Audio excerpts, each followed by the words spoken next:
Woo Sox baseball coming your way tonight from the Canal District, and the Worcester Red Sox red hot at home. They have won 8 consecutive at Polar Park. They'll try to make it 9 straight at home tonight with 2 big leaguers on the mound.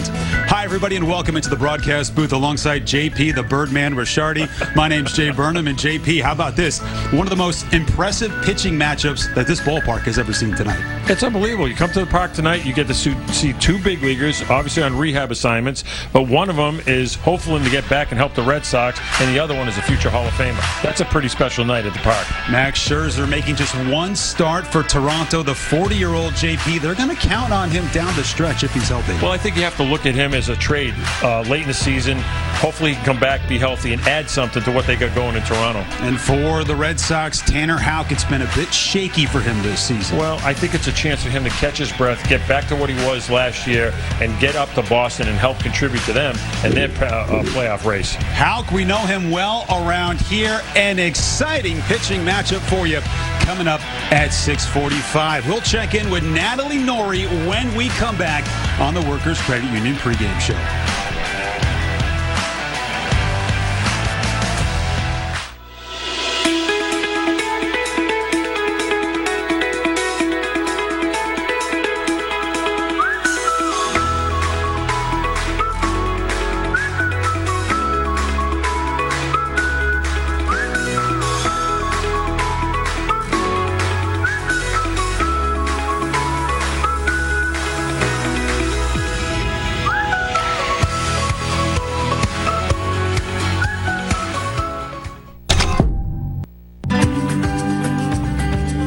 For more than 65 years, Flexcon has been an innovative worldwide manufacturer headquartered in central Massachusetts.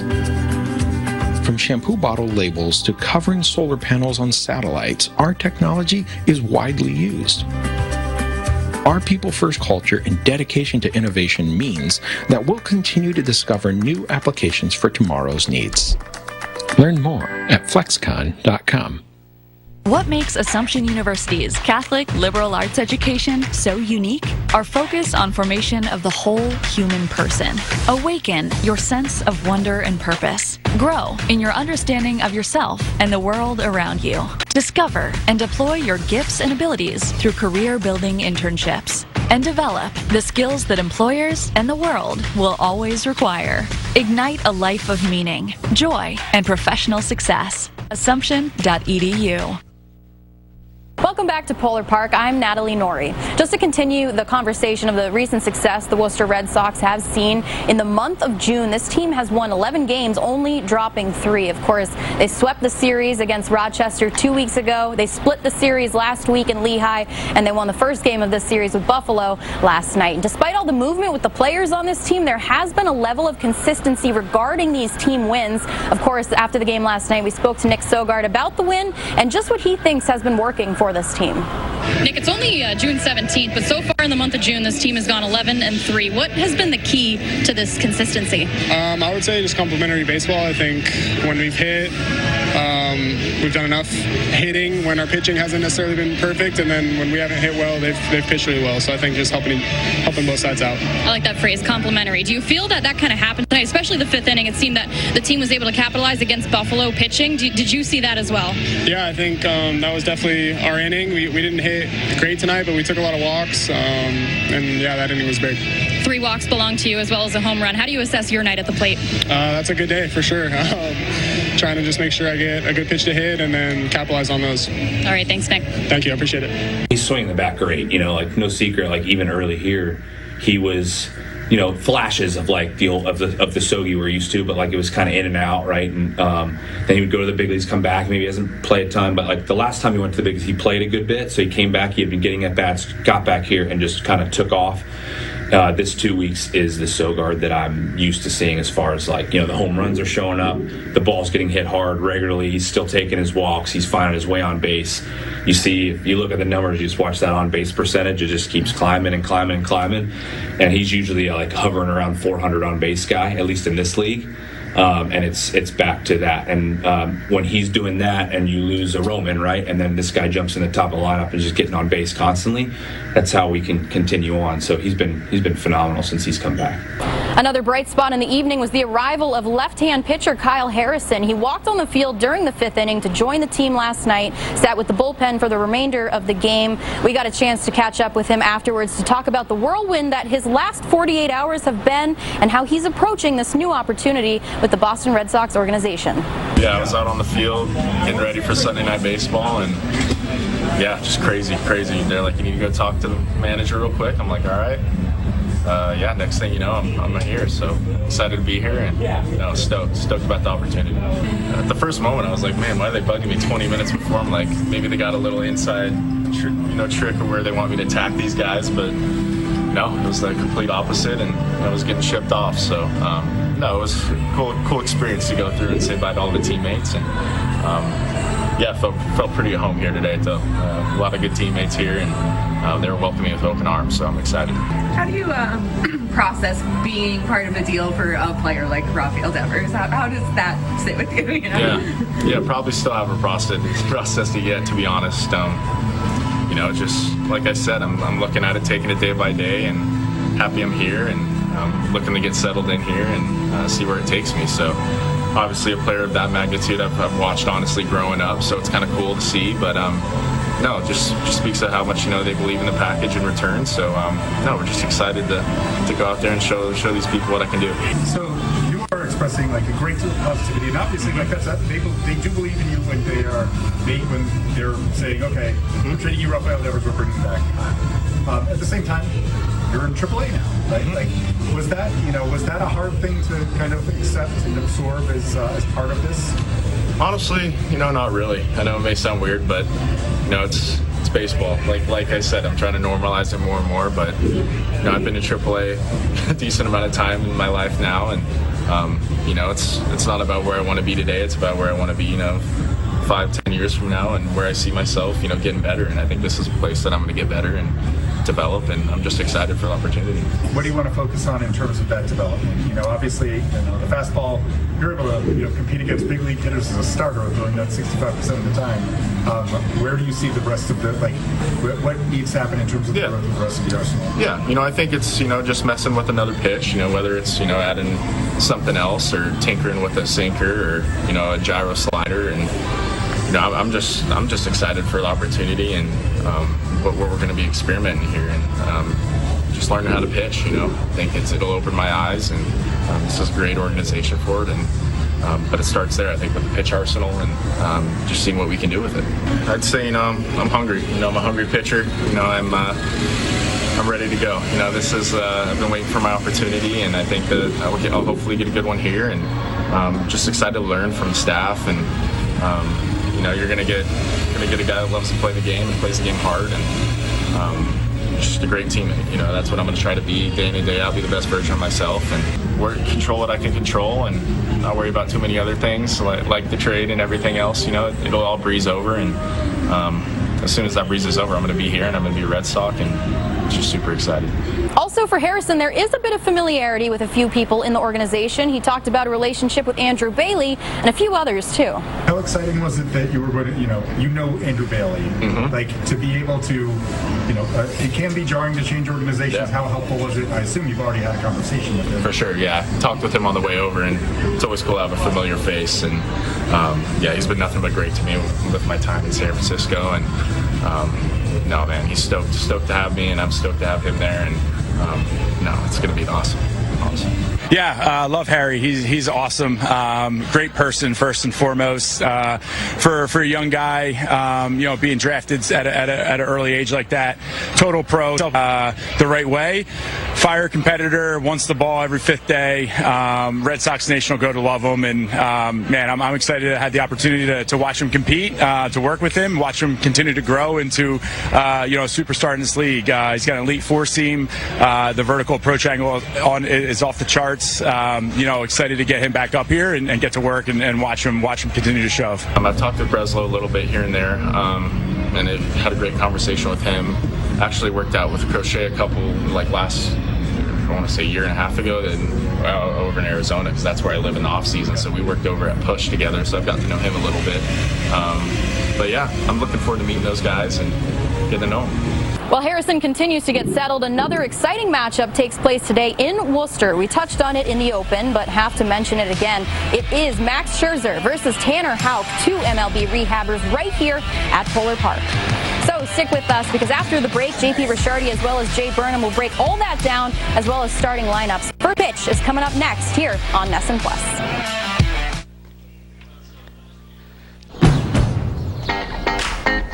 Now's the time for a great deal on a new Honda. It's time to drive smarter with high-tech features and excellent reliability from the Kelley Blue Book Best Value brand. Right now, you can get a $269 per month lease on a 2025 Accord LX. Okay, here we go, Daisy. Today's the big day. First day on the job. Time to paint the town purple. Maybe I should have gone with a cape. Nah, too dramatic. This vest says professional and dependable. Spot on for a service dog. I hope my human likes wet kisses and zoomies. 2 years of training, hard work, and fun. Now it's time to put it all into action. If I can handle that big horse, I can handle anything. Especially with this tie. Okay, Ty. Let's show them our true colors. Wait, what shade are you? Plum? Grape? Oh, doesn't matter. I'm ready. All right, let's do this. Discover how extraordinary dogs like Daisy change lives at no cost to the recipients. Visit dogsinc.org. Now it's not. Now it is. Now it's not. Now it is. A blue moon isn't a blue moon without a fresh orange. The Woo Sox getting ready for Game 2 of this series. There's Max Scherzer. He got an entourage in the bullpen watching him warm up today, and what is really becoming an interesting pitching matchup in this one. We'll take a look at the Bison's starting lineup. AAA affiliate of the Toronto Blue Jays in his 5th year at the helm. Casey Candell turns in the lineup that starts with Will Wagner at 289 on the year, Stefanik, and then a rehab of his own. Nathan Lucas will try to make his way back to the major leagues. He's in left field today. Center fielder Loperfido, Torada, Penyango, Nunez, a veteran Christian Benthecourt, and Josh Rivera will round out the lineup for the Bisons at 28 and 40 as we get close to wrapping up the first half of the 2025 season, believe it or not. And that lineup will face Tanner Houck, as we talked about in the open. Houck, 9 starts with the major league team, 0-3 with an 8.04 ERA. So, as we alluded to there, JP, not the results that Houck was looking for to start the season. What's the goal for him today? I think for him, it's establish his fastball, throw strikes, and walk out of here healthy. He's had trouble with his fastball, I thought, in the big leagues. That was the biggest detriment.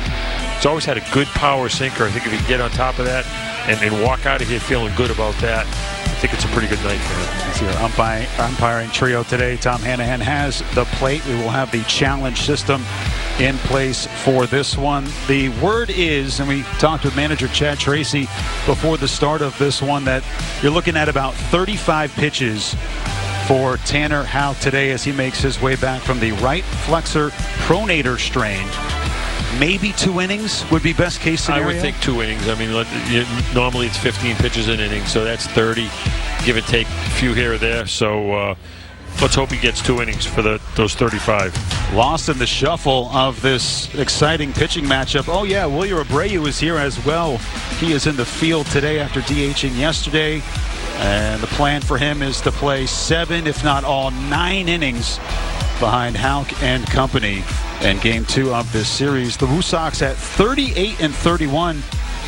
You get a little boost here with Tanner Houck as well. They've played very well as of late, winning 11 of the last 14. And when we saw Houck coming through here, he made his AAA debut when the franchise was in Pawtucket. He was lights out. when I saw this kid at the University of Missouri, I was really excited to see his career take off, and he's pitched really well, like you said, last year. But this year, something just wasn't right, and obviously the injury might have been a factor in it. So let's hope he can get back in the groove he was last year.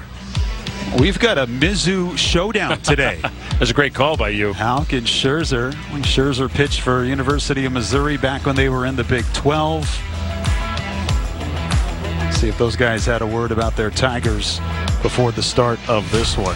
12th overall start for Worcester for Tanner Houck, his first since August 16th, 2023. And they'll face this lineup, this Buffalo team that has scuffled throughout the course of the first half of the season. They've lost some of their big pieces up to the major leagues, but Will Wagner has been a catalyst for this Buffalo lineup. We see a look at the automated business solutions. Woosok's Tech Talk, sinker, sweeper, splitter, fastball, slider for Tanner Houck. And I think a lot of folks eager to see what he can put out there today, because keep in mind, despite the struggles this year, an all-star a year ago for the Red Sox. I find it funny when I look at those, it says sinker and fastball.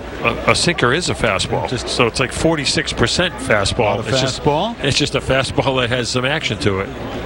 77 degrees at first pitch, and it's up and out.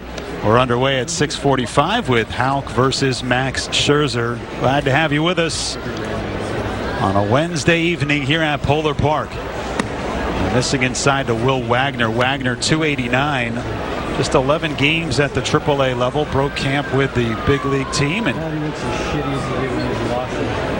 had found success last year with Toronto at the major league level. Not so much this season. 2-0 from Houck on the ground right side. McDonough circling in, and a good start for Tanner Houck. And there was that really good sinker right there. That's exactly what you want to see. When he's getting the ball on the ground, you know he's right. You watch this ball, it tails down in the batter's box. It catches the outer half of the plate. It's only one thing that Wagner can do is just pound it into the ground. That's when you know you got a good sinker going. Feels like it is a different team right now from where you were just a couple of weeks ago. McDonough at second, Grissom at short today. There's a strike on the inside corner to Stefanik. Well, it's a totally different team. I mean, you've lost all those guys and some. Toro's gone up. Sogard's been up and down. Eaton's up. Obviously, we know the big guys are up, but yeah. And talking with manager Chad Tracy before the game, he was saying, look, despite you've lost those guys, the Woosocks have been playing some complimentary baseball. They've been much better defensively over the last month. The bullpen has stepped up when needed. They held on last night. Yep. So 5-4 victory, 0-2 on the ground foul. And we'll do it again. Looked like a changeup there on the inner half. Hey, it's no different than the big league team, right? They lost Devers, and they went out and took 2 out of 3 from Seattle. So you got a job to do. You got to win. These guys is trying to do the same thing. They're all still trying to get to the big leagues and help this club win. The Red Sox winning just moments ago, 3-1. Crochet picking up the W. And the bullpen backing him up out in Seattle. Well, that's nice to see because he's been good all year. Yeah, he has been such a huge addition for the Red Sox. Picked up his 7th win today for Boston. Here's the 0-2 from Houck. Just outside. Well, early report on Houck. He looks like he feels comfortable. He's free. He's easy. Ball's coming out real well. All good signs. Trying to put him away. 1-2. And again, Stefanik hanging in there. And a little splitter change from Tanner Houck. It'd be nice if this guy could get back to that form and really help the Red Sox heading into the second half. I mean, such a big part of the first half of the season for the Red Sox a year ago. 1-2 again. There it is. Strike 3 called. 96. Dots the outside corner. He's challenging this. No shot. This is a strike.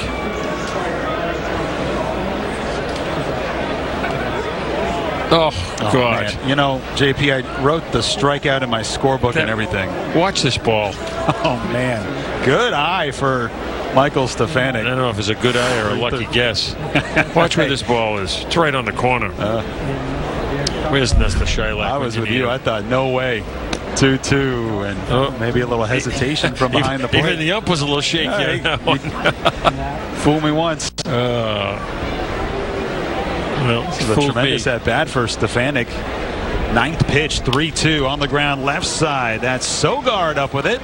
And eventually Houck will win the exchange. A couple of the ground outs to start his performance today. Yeah, Stefanik's been pesky his first few games here. He gives you a good at-bat.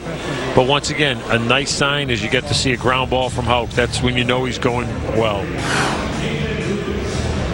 So after not getting the strikeout, comes in with a sinker, gets the ground ball, and now he'll face Nathan Lucas on a Major League rehab assignment. 49 games in the big leagues this year for Lucas. Hit .267. The pitch outside, ball one, and we can talk about this as we go forward, but the Blue Jays in pretty good position right now for a postseason berth. We've got Scherzer on the mound. They've dealt with injuries this year. 2-0 to Lucas. And I keep coming back to the American League's not that strong. Right. So whoever stays healthy and can just hang around long enough, 84 games might get you in the playoffs. It got Arizona 2 years ago when they went to the World Series. Certainly possible. Although Toronto losing Miles Straw yesterday. Strike one on Lucas, who's making his way back from a concussion last week. Well, this is the test of the organization, what kind of depth you have, because everybody's going to get banged up. Something's going to happen. You got to be able to have the wherewithal to withstand the 162 grind. I think one of the impressive things for Toronto is they've been able to get a lot from some of their role players, guys you might not have thought of being big contributors at the start of the season. Well, if you look at the American League East, I don't see a dominant team. I know the Yankees have a good, there's a nice swing right there. Well, Lucas sends one back up the middle, and a two-out base hit for Nathan Lucas, so he looks A-OK for Joey Loperfido. Well, even the Yankees scuffling at the moment. Yeah, and I don't look at their lineup and say, oh my God, this team is going to scare me. This is a ball that he just gets up in the zone a little bit. That's the first ball he kind of elevated. But I don't look at them and say their pitching is dominant. They're obviously Judge is carrying the team, but that's not going to happen for 162. If it does, I mean, he's the greatest player who ever lived. But it's, he's not going to hit 390, and he's going to hit a spell where he falls down a little bit. But I don't look at that Yankee team and I'm scared by him. So I think the division is winnable. I think the American League East is not real. The American League in general is not real strong. Good sweeper there from Tanner Houck to get Loperfido for strike one. 273 on the year for the strong left-handed hitter, and he knocks this one into right field, a base hit. So Lucas will make the stop at second, and back-to-back singles here with 2 outs for Buffalo. Yeah, a couple of hard hit balls here. This is a changeup that nice piece of hitting, really. It was a really good changeup. It's down in the zone, but he went down and got it and hooks it right through the hole. So the last two guys had good piece of hitting right there. So you're already looking at pitch number 20 on the way from Houck. He'll try to get Terada.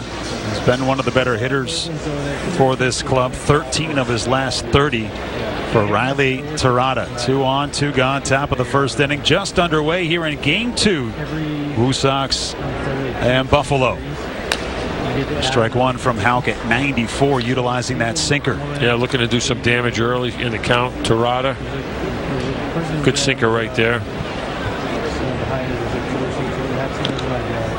Houck went 9-10 last year with a 3.12 ERA, and as I mentioned, when he came up through the system on the rise, he was just blowing hitters away. And quickly earned that call up to the major leagues. There's a strike and ahead in the count, 0-2 on Terada. And Yango on deck as we await 40-year-old Max Scherzer's Polar Park debut in the bottom half of this inning.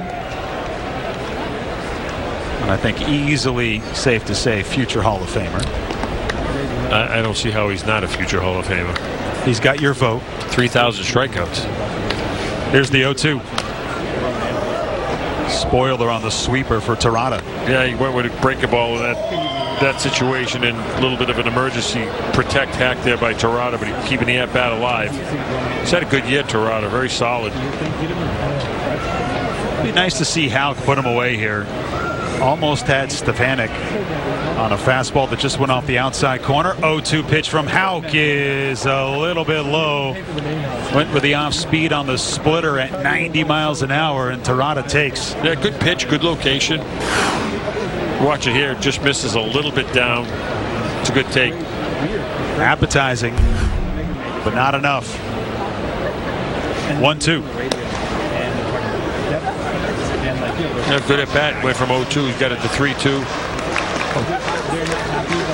Backing up Houck today will be Isaac Coffey. That's the initial plan in this one. I think they'd like to get him down and then back out to start at least the second inning. Let's see if he can get through it here. 2-2 pitch. Fouled right back. But so far, velocity, he looks pretty great. good. He looks really good. I think you've got to be happy. I'm sure he's not happy with the pitch count because he's going to cut into what he can possibly get, if he could possibly get 2 innings in. But stuff looks really good. He doesn't look like there's any restrictions in his delivery. You know, these deep counts and these foul balls aren't helping him, but they're getting someone up in the pen already, so he might only go 1 today. Yeah, that's pitch number 7 in this exchange to Terada. Pinyango on deck for Buffalo. Bisons as a unit 248 on the season. That's towards the bottom half of the never-ending 20-team IL. 2-2 again. On the ground, back to the mound. Houck's got it, and he'll walk it over to first. And he'll strand to the pair at 96 miles an hour. The sinker getting 3 ground balls. Max Scherzer's turn is next when we come back. Let's fish! Let's fish! The Med Fish. Morgan & Morgan, for the people. Get plugged in. It was electric. And charged up. For these electric matchups you won't want to miss. And the Red Sox walking on. Live on Nesson and Nesson 360. Presented by your New England Chevy dealers. Race car drivers change lanes very fast, but with no outside mirrors. How come they don't crash? Introducing Angel View, the new wide-angle mirror that reduces blind spots. Angel View simply snaps over your car's rear view mirror, giving you a 160-degree view behind you. Just look at the difference. Look, ordinary rear view mirrors are small and flat, but Angel View has a huge mirror with curved glass. This convex shape allows you to see both blind spots with one glance. And with our Pro Edition special coating, it's anti-glare at night. Get your Angel View now for just $19.99. But wait, Angel View may be discontinued. Due to rising costs, Angel View is stopping manufacturing effective immediately. Once the current inventory is gone, it's gone forever. Order now. Call 1-800-930-6081. That's 1-800-930-6081. Or visit getangelview.com. Order now. The bank. Well, it's not every day at the ballpark you get a 3-time Cy Young Award winner, 2-time World Series champion, an 8-time All-Star, and an 18-year Major League veteran. Max Scherzer on the mound for Buffalo. Made just 1 start this season for Toronto back at the end of March through 3 innings. And has been dealing with a thumb issue, thumb inflammation. This will be his 2nd rehab assignment for the Blue Jays, and they anticipate him going 5, maybe 6 innings if he can get through it tonight. He'll face Sogard, Abreu, and Jordan here in the bottom of the 1st inning. And Sogard fouls off the first pitch for strike 1. We heard about Sogard in the pregame show. And earlier today from manager Chad Tracy saying this is the Sogard last couple of weeks that we became accustomed to here in Worcester over the previous 3 years. And he falls behind in the count, 0-2. I think it was only a matter of time. The kid's too good a player. He's got a bubblegum card that reads what he's capable of doing and what he's consistently done. I have no doubt that this kid will get his numbers back. He's just too good a player. Had his 3rd home run of the season yesterday to get the Woo Sox going in 3 pitches. Scherzer makes quick work of Sogard for out number 1 here in the 1st. Yeah, just great location there. Just sat on the outer half. Attacked Sogard. One thing about Scherzer in his whole career, he's never backed down from anybody. He's always been in attack mode. I got to believe tonight he's going to be even more in attack mode because he wants to make sure he limits his pitches. That's the lineup that he'll face. You mentioned that competitor in Scherzer. I don't think there's been a guy that has been more of a Bulldog competitor type than Scherzer over the past 20 years. And for the young kids in the Buffalo bullpen and the young kids in the Woo Sox bullpen, this is what old school starting pitchers used to be. And it's great to be able to have these kids watch this, to watch his composure, his tempo on the mound. This stuff is not what it used to be, but he still competes. Yeah. Signed a one-year deal with Toronto this season. Eager to get back up and prove his worth as he deals down and in for ball 2 to Abreu. You know, Jay, there comes a point, too, where you start to look at these guys and you say, it isn't about the money. It's about playing. You know, I know they're getting paid really well, but him and Verlander, that doesn't hurt. No, they still want to compete. Oh, that was the closest. Abreu spun that one right back up here. You had your day in the sun yesterday with the bird that came in the booth. So right? Unlike last night, this was F-O-U-L instead of F-O-W-L. Go back-to-back fouls in the first 2 games of the series. Abreu with a hit yesterday spoils this pitch at 94. Yeah, Abreu looks good. He looks like he's ready to go up, too. Yeah, it feels like the plan in general would be for Abreu to play today, feel good, and then join the team on the West Coast this weekend in San Francisco. 2-2 pitch from Scherzer. Good take from Abreu on a changeup down in the dirt.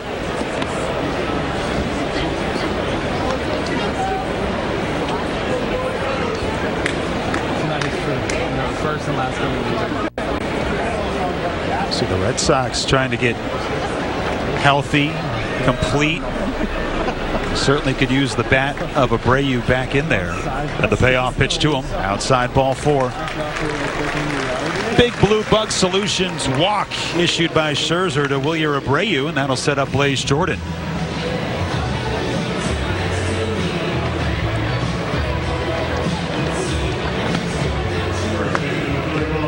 Did you ever encounter Scherzer in your time in the front office? No. I've heard nothing but great things about him. Good teammate, hard worker, and has been a big contributor on several different teams. Won the World Series with the Nationals in 2019. I think in my mind's eye, I'll think of him as a Tiger when all is said and done because of him and Verlander together. Ball and a strike on Blaze Jordan, who was pretty impressive in Washington, though. He did some amazing things. I was with the Mets at the time, so we got to see him a lot. Man, that was, you know, the Hallidays of the world, the Groms of the world, the Scherzer, those guys are streak stoppers. And when you can run them out there every 5th day, you get a chance of staying out of trouble. Little number off the bat at Jordan, and Scherzer will take it to first. So up to second goes Abreu with 2 gone. Would you put Crochet in that category? Oh, yeah. I think Crochet is a frontline major league starter, the guy that you could say, hey, we've lost 3 or 4 in a row, you're up, put a stop in this and get us going right. I mean, you go around the game, there's not a lot of number ones. He's a legit number one. That was a great trade for both organizations, though. Yeah, Mydroth has been a contributor for the White Sox this season. Same with Kyle Teal getting called up last week. Here's Vaughn Grissom.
miles of cardio, tons of heavy weights, innovative group classes, and more. Visit crunch.com or stop by your local club today. Stay fit, stay swole like JP Ricciardi.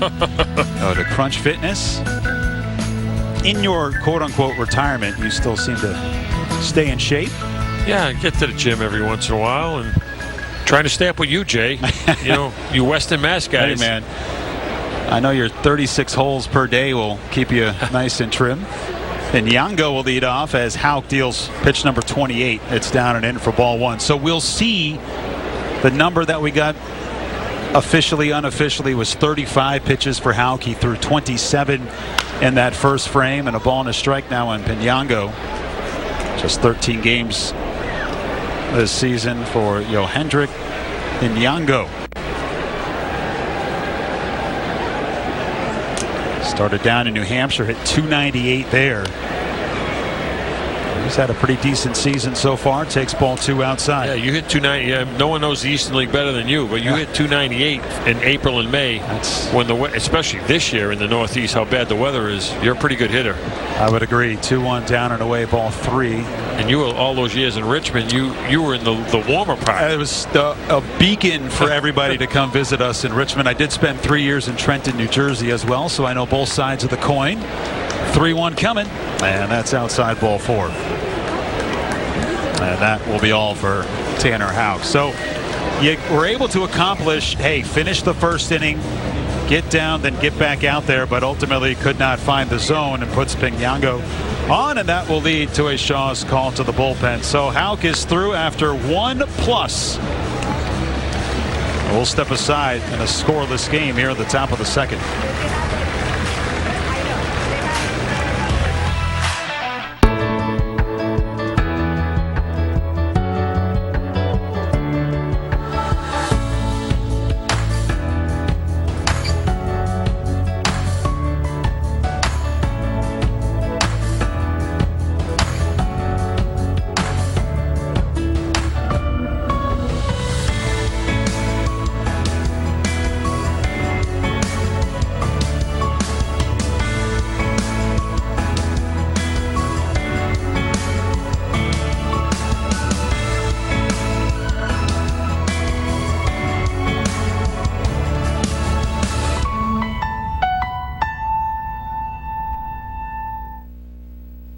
Smiley Ball has a busy schedule supporting the Woo Sox and entertaining guests at home. But when it comes to his home's maintenance, Rodenheiser is his all-star provider. Rodenheiser excels at providing residential home services, ensuring your home is safe and comfortable all year round. Because taking care of your plumbing, heating, AC, electric, and remodeling needs is what we do best.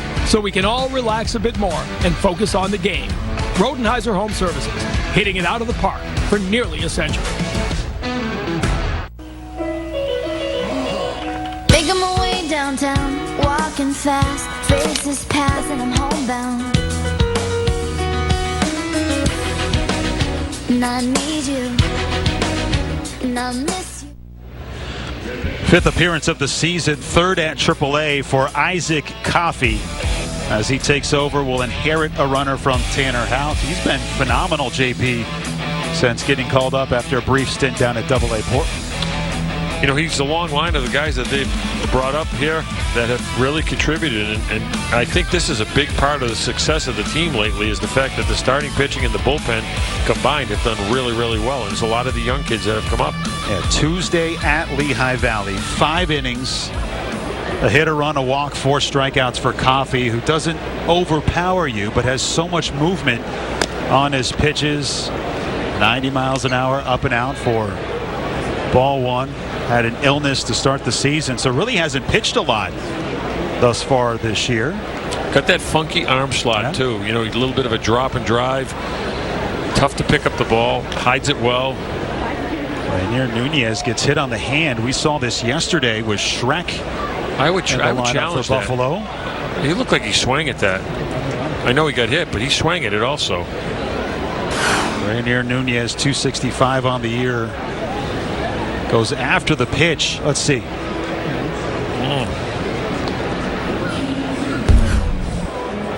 Not seeing an argument from the Woo Sox, so That's the third guy in the last 2 days. Yeah.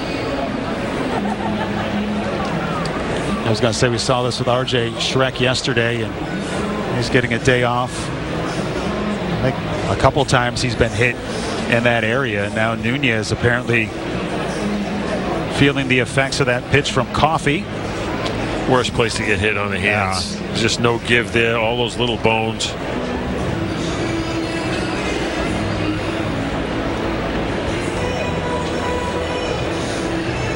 Nunez, the DH today for Buffalo. Looks like he's okay.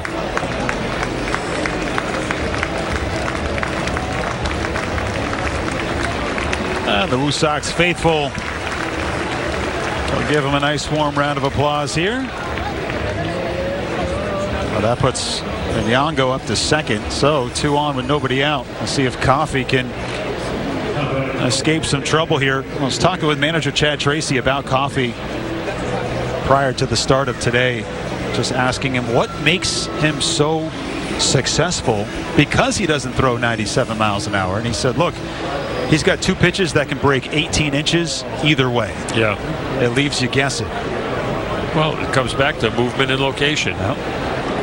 This is a little bit of an unorthodox approach for him because he's been starting all along, and now he's coming out of the pen, piggybacking off of someone. It's a little different at times. Yeah, coming out of the pen with a guy on base. You can see Christian Bethancourt, MLB veteran, trying to advance the runners. 6 sacrifice bunts on the season for Buffalo. Not bunting this time, takes ball 2. Bethancourt's really made a career out of being a guy that teams just want to have around. He's been in the big leagues 8 years with 6 different teams, played in Korea, great defensively. And he fouls this one off his foot for strike 1. Some guys just have a niche that keeps them in the big leagues. I remember Drew Butera,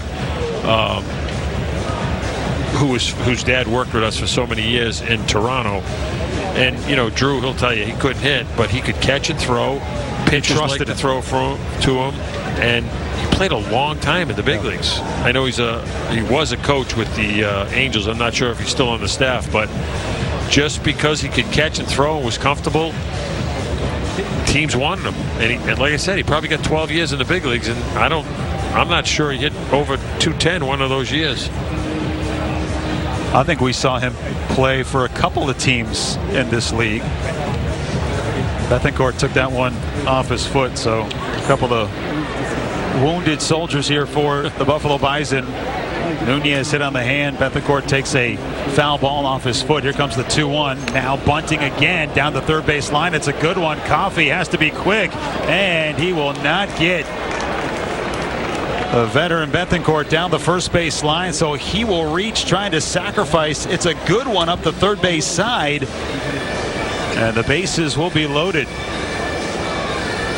Well, I think the bunt was unexpected, but it was absolutely perfect bunt. There's really not much Coffey could do with this. I mean, not a fast runner, but a perfectly placed bunt, and surprised a few guys, I think. Yeah, because he showed it at the beginning and then pulled it back. You don't see a lot of sacrifice bunts. I think the Woo Sox only have one. You don't see it in baseball. No. I actually enjoy that brand of baseball, but realizing I'm in the minority of many things that I enjoy in this world. That don't mean you're wrong. I like the pitchers hitting. Here's Josh Rivera, number 9 hitter with the bases loaded. Coffey's got some work to do, and he deals a strike. Well, that's a good start. Strike 1.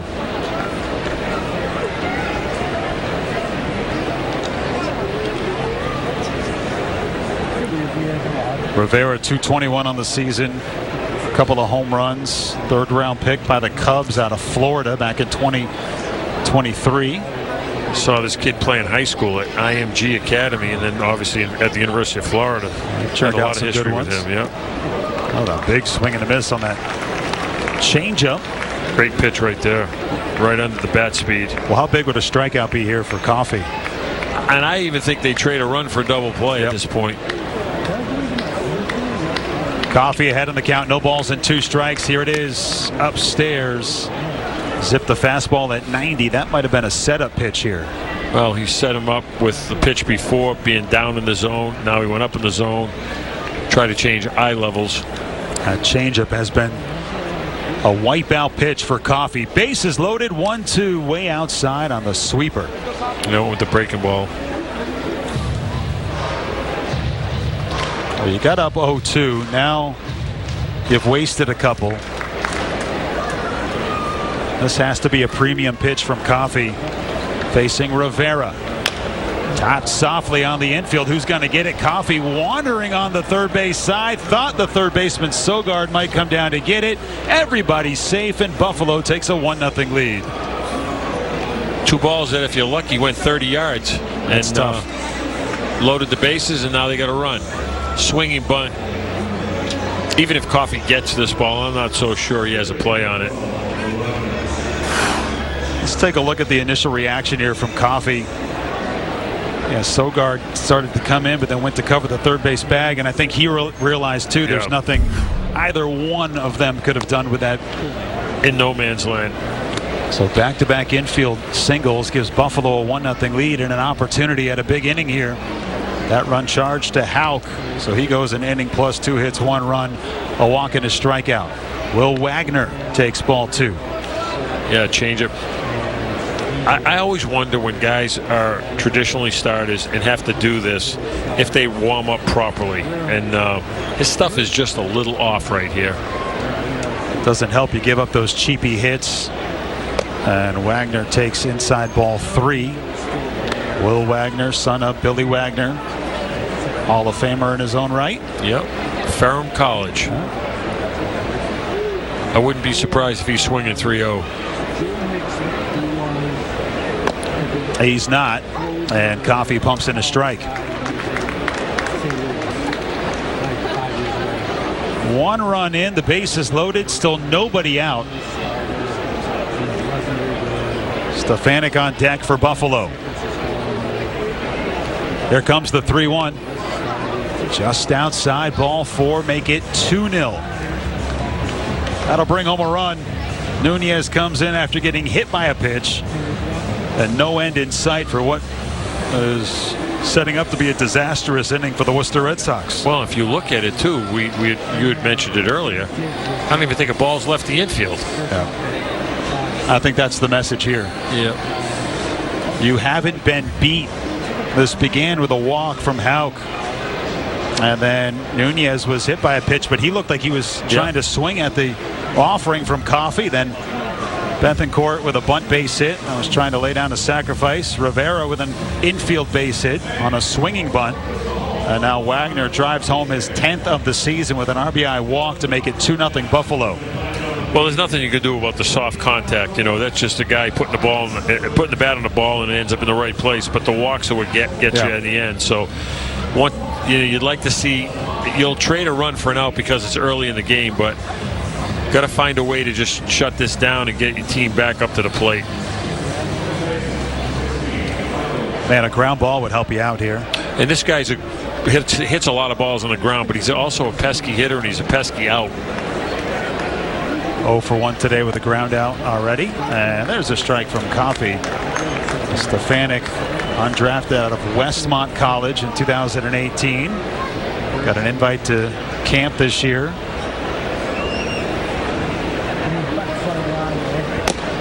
Parts of 4 seasons in the big leagues with Anaheim.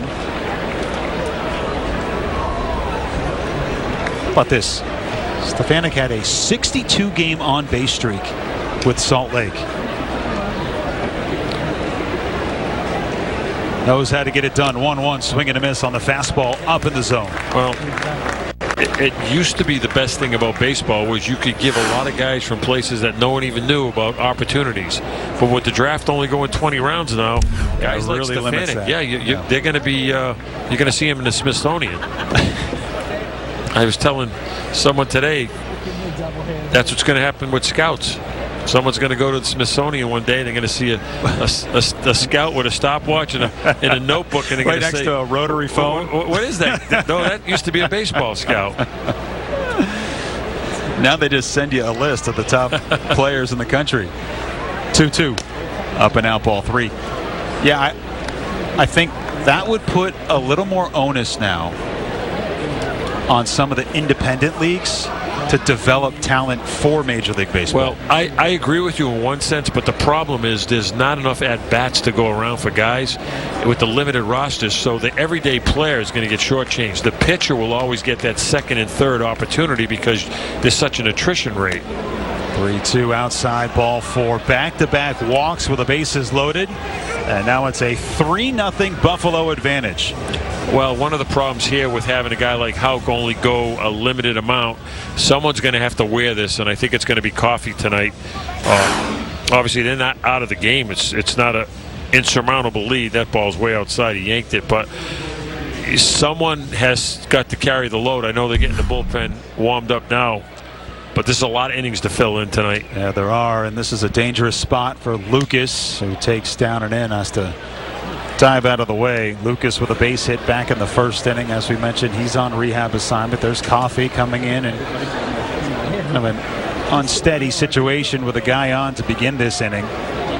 Hit batter, infield hit, walk. For Coffey since taking over for Houck. Hard ground ball, base hit left field. One more will come in for Buffalo.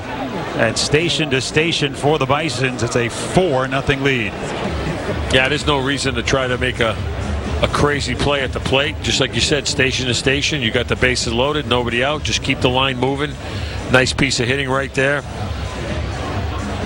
Coffey just doesn't look comfortable. He's not locating the ball, but he just doesn't look comfortable in his delivery. That felt like the product of, hey, I've walked 2 guys and hit a man. Yeah. I need to throw a strike, and it's right over the middle. Here's Loperfido, who you can't make that mistake to because he can exit the ballpark quickly and put this game out of reach.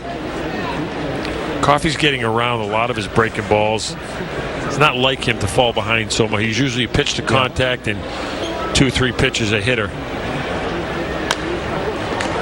Jammed him on a fastball, the ball and a strike now. You know, I also think there's something to talking about shortening the draft as they've done. If you're coming out of college and you're saying, hey, I have a chance to play pro ball, I might be more apt to continue my career if I'm playing for a major league organization, right? There's more of a carrot there. Yeah. But, as opposed to the Charleston Dirty Birds. Yes. And the other thing that's happening in college, here's another challenge. We've got another challenge, and the pitch is a strike. It is indeed a strike. And Coffey, a Woo Sox, so they needed that. Yeah. You know, barely. One of the things, just getting back to that point about college, is you look at college rosters now, a lot of these guys are 23, 24 years old. And you could go to junior college now. You can play a couple of years. It doesn't count against your NCAA. There's a lot of crazy rules out there. Yeah, that's a whole nother can of worms. 1-2, strike 3 called. Can't challenge that because you don't want to waste 2 in 1 at bat. So Coffey gets a pivotal strikeout for the first out here in the second inning. Well, he needed that. He's 1 pitch away now from getting out of the inning and then going on the bench and collecting his thoughts and getting everything back to normal, and hopefully your offense can chip away at this deficit. There's Terada, 0 for 1 today with a ground out to end the first inning. The breaking stuff just hasn't been located for Coffey so far tonight. Kind of babied that pitch there. Look when he held back on it. 29 pitches for Coffey since coming in to replace Houck in this inning. Base is still full, and there's a strike on a slider. That was his best slider he's thrown this inning.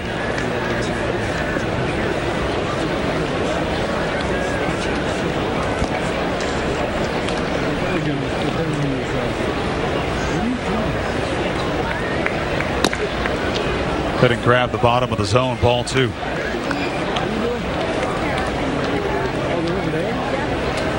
Terada's been one of Buffalo's best hitters all year, so you can't make a mistake here.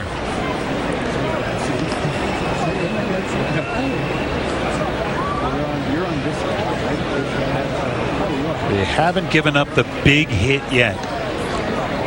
4 runs across. And just 3 hits in this inning. 2-1.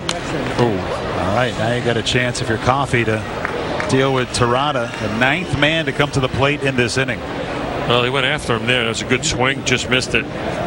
But Coffey, that's exactly what he has to do. He's got to challenge him at this point. The Sox have action in the bullpen as Coffey throws his 33rd pitch of the inning. And that one's tall for ball 3.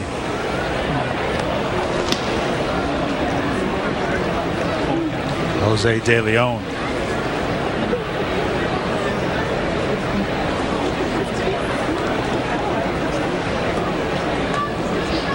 Bases loaded, 1 gone on the payoff pitch. Outside, ball 4. Walking in another run. This one's starting to get out of hand here early on. It's 5-0. It's the 3rd walk with the bases loaded in this inning. You got a remedy for this, JP? Well, you either got 2 choices. Either hang with this guy to just eat as many innings as you can, or you try to just get to the bullpen. But, man, you're going to start trotting a lot of guys out of that pen. And don't forget, it's only Wednesday. You still got to play Thursday, Friday, Saturday, Sunday, so you don't want to tax that bullpen too much. And Coffey is a starter, so he may be the only guy right now that can give him some length. Pinango, 2nd time at the plate in this frame, walks against Howe to begin it. Starting this rally. 4 walks and a hit by pitch in this inning. Bases still loaded, only 1 away. Coffey with the 1-1. This is a very un-Coffey-like outing. He's usually in the zone with everything, pitching the contact. Yeah, we saw his debut here on June the 5th. Went 3 1/3, 4 hits. With a strikeout, 2-1 up and in.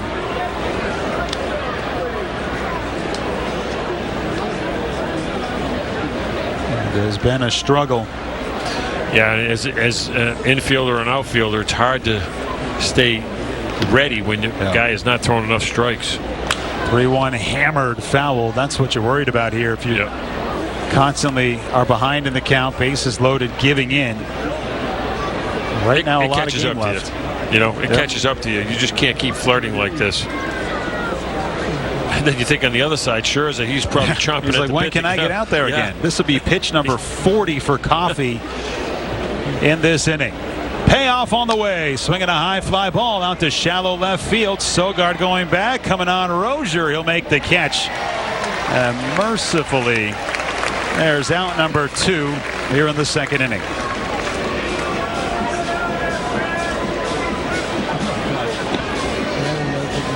Well, a big out to get. And he will not be allowed to try and get out of this inning. So Coffey is through. He throws 2/3 of an inning. He'll leave with the bases loaded, and the Woo Sox will go back to the bullpen, trailing 5-0 here early on.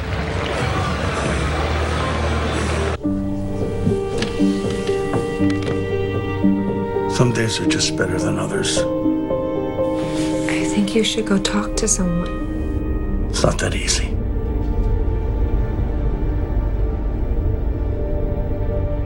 Have you been thinking about suicide? You can talk to me, Dad. It's been a tough couple of months.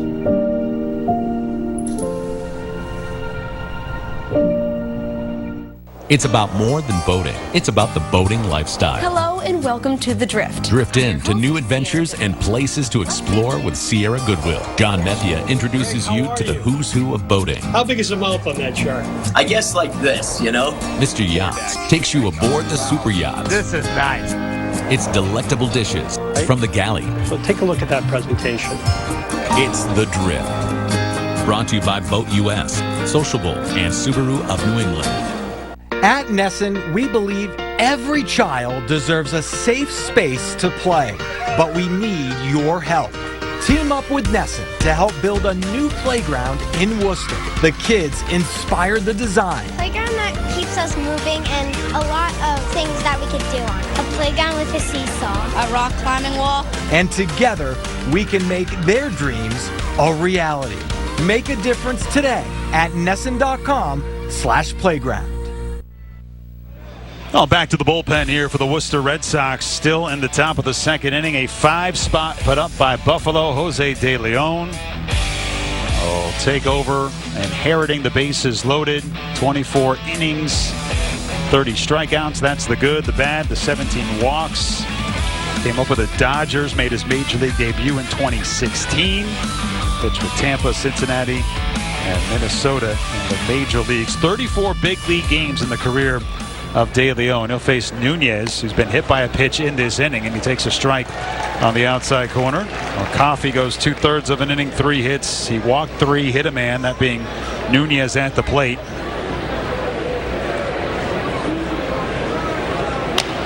Nunez takes a swing out of his shoes and lofts it out to shallow center field. Little tricky. Deeper into the outfield goes Grissom, and he will put it away. So finally, that will bring the top of the second to an end. They'll leave him loaded, but a 5-0 Buffalo advantage.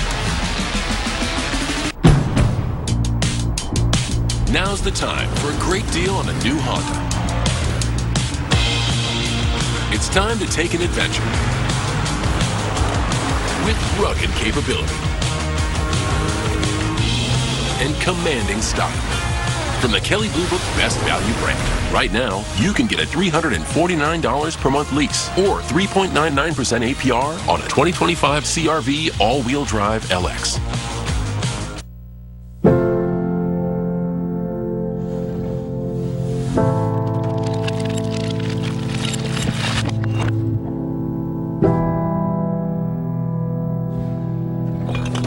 If alcohol builds a wall around you that doesn't let you see where you're going, that keeps you feeling isolated and alone, that makes you feel hopeless,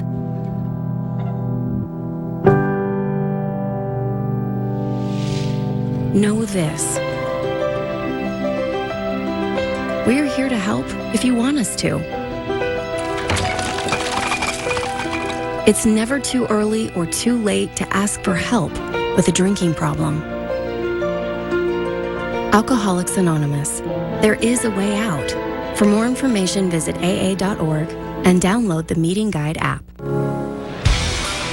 Oh, what a great place to stay when you come to a Woo Sox game. Check out the AC Hotel. It has everything you need. Great crowd here today. Kids running around on the berm. Seats filled up this evening. Future Hall of Famer Max Scherzer on the mound. Maybe part of the reason why, but JP school getting out, you know, got more free time, sun shining now. I believe Max had some drawing. Juice the ticket sales a little bit for Scherzer, one of the all-time greats. Yeah, they did a great job of advancing it, telling people, you got a chance to come out and see this kind of quality pitcher, and especially if you're a young kid, you're a baseball player. This is how to go about your business right here. You saw just when he was warming up, all those guys in the bullpen. I mean, they're not dumb. They're sitting there like a moth to a flame, watching what a big leaguer does and watching what a future Hall of Famer does. So nice to see. Let's see how he adjusts after having to sit for so long. And he brings in strike one to Trace Thompson. He'll be followed by Hickey and Blake Sable for the Woo Sox. Now, Worcester trailing 5-0, but all things considered, I think it could have been worse in the top half of this inning. Yeah, and a veteran move by Scherzer. He comes out, he knows Thompson's not going to swing at the first pitch. He just lays a cookie in there to get ahead. Got to give your team a little bit of a breather. There's Scherzer. I mean, look at the body of work. Approaching 3,000 career innings as well. Thompson will fly this one foul. And the Blue Jays, I mean, look, Bowden Francis went down with an injury a couple of days ago. I would really like to have his production. Look at those strikeouts, man. One of the best strikeout pitchers of all time. He's neck and neck with Justin Verlander on so many of those categories. Who returns tonight, by the way. He's been injured with San Francisco. Well, that's one of the problems with these guys as they get older. You know, they're good guys to have. Hey, if you're pitching at 40, I think you're doing something right.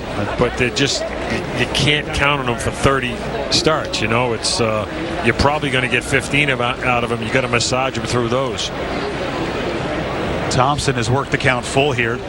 Trace 6 for his last 32 at the plate. And Scherzer deals, swing and a miss. He got him on the cutter. Third strikeout for Max Scherzer. There's one gone. Buries a breaking ball right there. There's the list. Wow. Behind Verlander, I mean, look, can you chase down Walter Johnson, Gaylord Perry, Don Sutton? I mean, well, if he gets an all-time great. If he gets back to the big leagues and he can get 15 starts, you know, he's going to get. I think he's got another 100 in him. I think he can get to Walter Johnson. Big train. That would be an impressive feat. Here, this one on Trace Thompson doesn't count for a strikeout on that list. Nathan Hickey at the plate. 230 on the year for Hickey. Takes a healthy cut and miss. Yeah, he just challenged him with a. You know, this is a veteran guy. He got a 5-run lead, and he's saying, "Here it is, boys, hit it. I'm coming right at you." Hickey 9 doubles, 9 home runs on the season. Just drops that curveball low for a ball and a strike. You saw that list. You mentioned Walter Johnson. If I'm not mistaken, I think Walter Johnson fought in World War I. There's a good chance. I think he that would be died because of 1914, mustard 15. gas, something that came back from the mustard gas. How about that? Fly ball foul. Yeah, this is where I'll do that thing where we sound smart, but really I'm just Googling. Yeah. Walter Johnson, World War I. No, there was another. There was a Hall of Famer that served in World War I. This one low for ball 2. A lot of times during World War I and II, they use some of the ball players as kind of morale boosters and take them to different Army bases. Scherzer dealing with that thumb that set him out after his first start with Toronto back in March.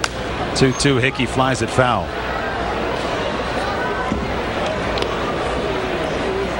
Three strikeouts already for Scherzer. And a walk of Wilyer Abreu. Not to be lost in it all with Houck and Scherzer. You've got Abreu and Lucas on the other side. Outfielders trying to get back to their big league clubs. Here comes the 2-2 pitch. Swing and a miss. He got him at 94. Back-to-back Ks for Max. Scherzer's got 4 Ks. And there's 2 gone here in the second. Just going about his business, you know, just attacking the hitters. There's no reason for him to just try to pitch around guys. He's coming right at them. I mean, at one point in his career, that would have been 97, right? But he's able to get it done at 93 now. He knows how to pitch. You learn a lot. Yep. In 20 years in the big leagues. There's Blake Sable. All right, so I'm throwing this out there. There was a World War I pitcher. That's driving me nuts now. It wasn't Walter Johnson. There was definitely a guy. I think he pitched. You're saying a Hall of Fame pitcher? Hall of Fame. He pitched for the Giants. Okay. Picked for the New York Giants. Christy Mathewson? That's who it was. Yep. I'm just guessing. No, I think that's who it was. Yep. I'm going to have my buddy Nick DeAndrea, who's been texting me telling me I'm wrong. See if you tell us. We'll put Nick on the research team, all right? Tell him to. He got it. Kirsty Matheson. Good job, deep Jay. dive. You bailed me out. Matheson and McGraw, they used to live together. Jeez. Manager and star pitcher. There's a strike on Blake Sable. Look at Scherzer. Shirt's hanging out. I think there's folks in Buffalo who would really like to see a Scherzer start at home. Not sure if that's going to be the plan or not. We'll see how he feels after this one. I didn't know. I didn't hear anything before the game, but was this one and done, or was he? Well, this is, you know, if he goes 5 or 6, see how he feels. But not every day you see pitchers throw 5 or 6 in a rehab assignment. No, you don't see him throw 5 or 6 in a big league assignment. I know you love that. Strike 2 on Sable. Look at him. He's locked in.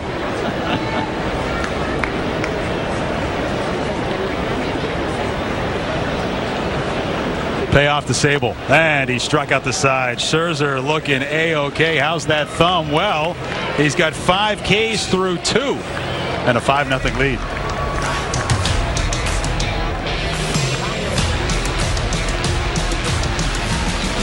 If you missed last year's Drive for Kids, mark your calendars for 2025. Join Vince Carter, Joey Grazadeh, Blair O'Neill, Tyler Sagan, and other celebrities in giving back to the Dempsey Center and Maine Health Barbara Bush Children's Hospital, June 20th through the 22nd. Come for the star-studded golf, but stay for the party. Fun for all ages, including the Down on the Range concert featuring Gary LeVox of Rascal Flats, Fan Zone, Beer Gardens, and more, June 20th through the 22nd at Falmouth Country Club. For tickets, visit driveforekids.com. Hi, I'm Olivia Lazan. And I'm Melissa Sapini. Coming up this weekend on Nesson's Dirty Water TV.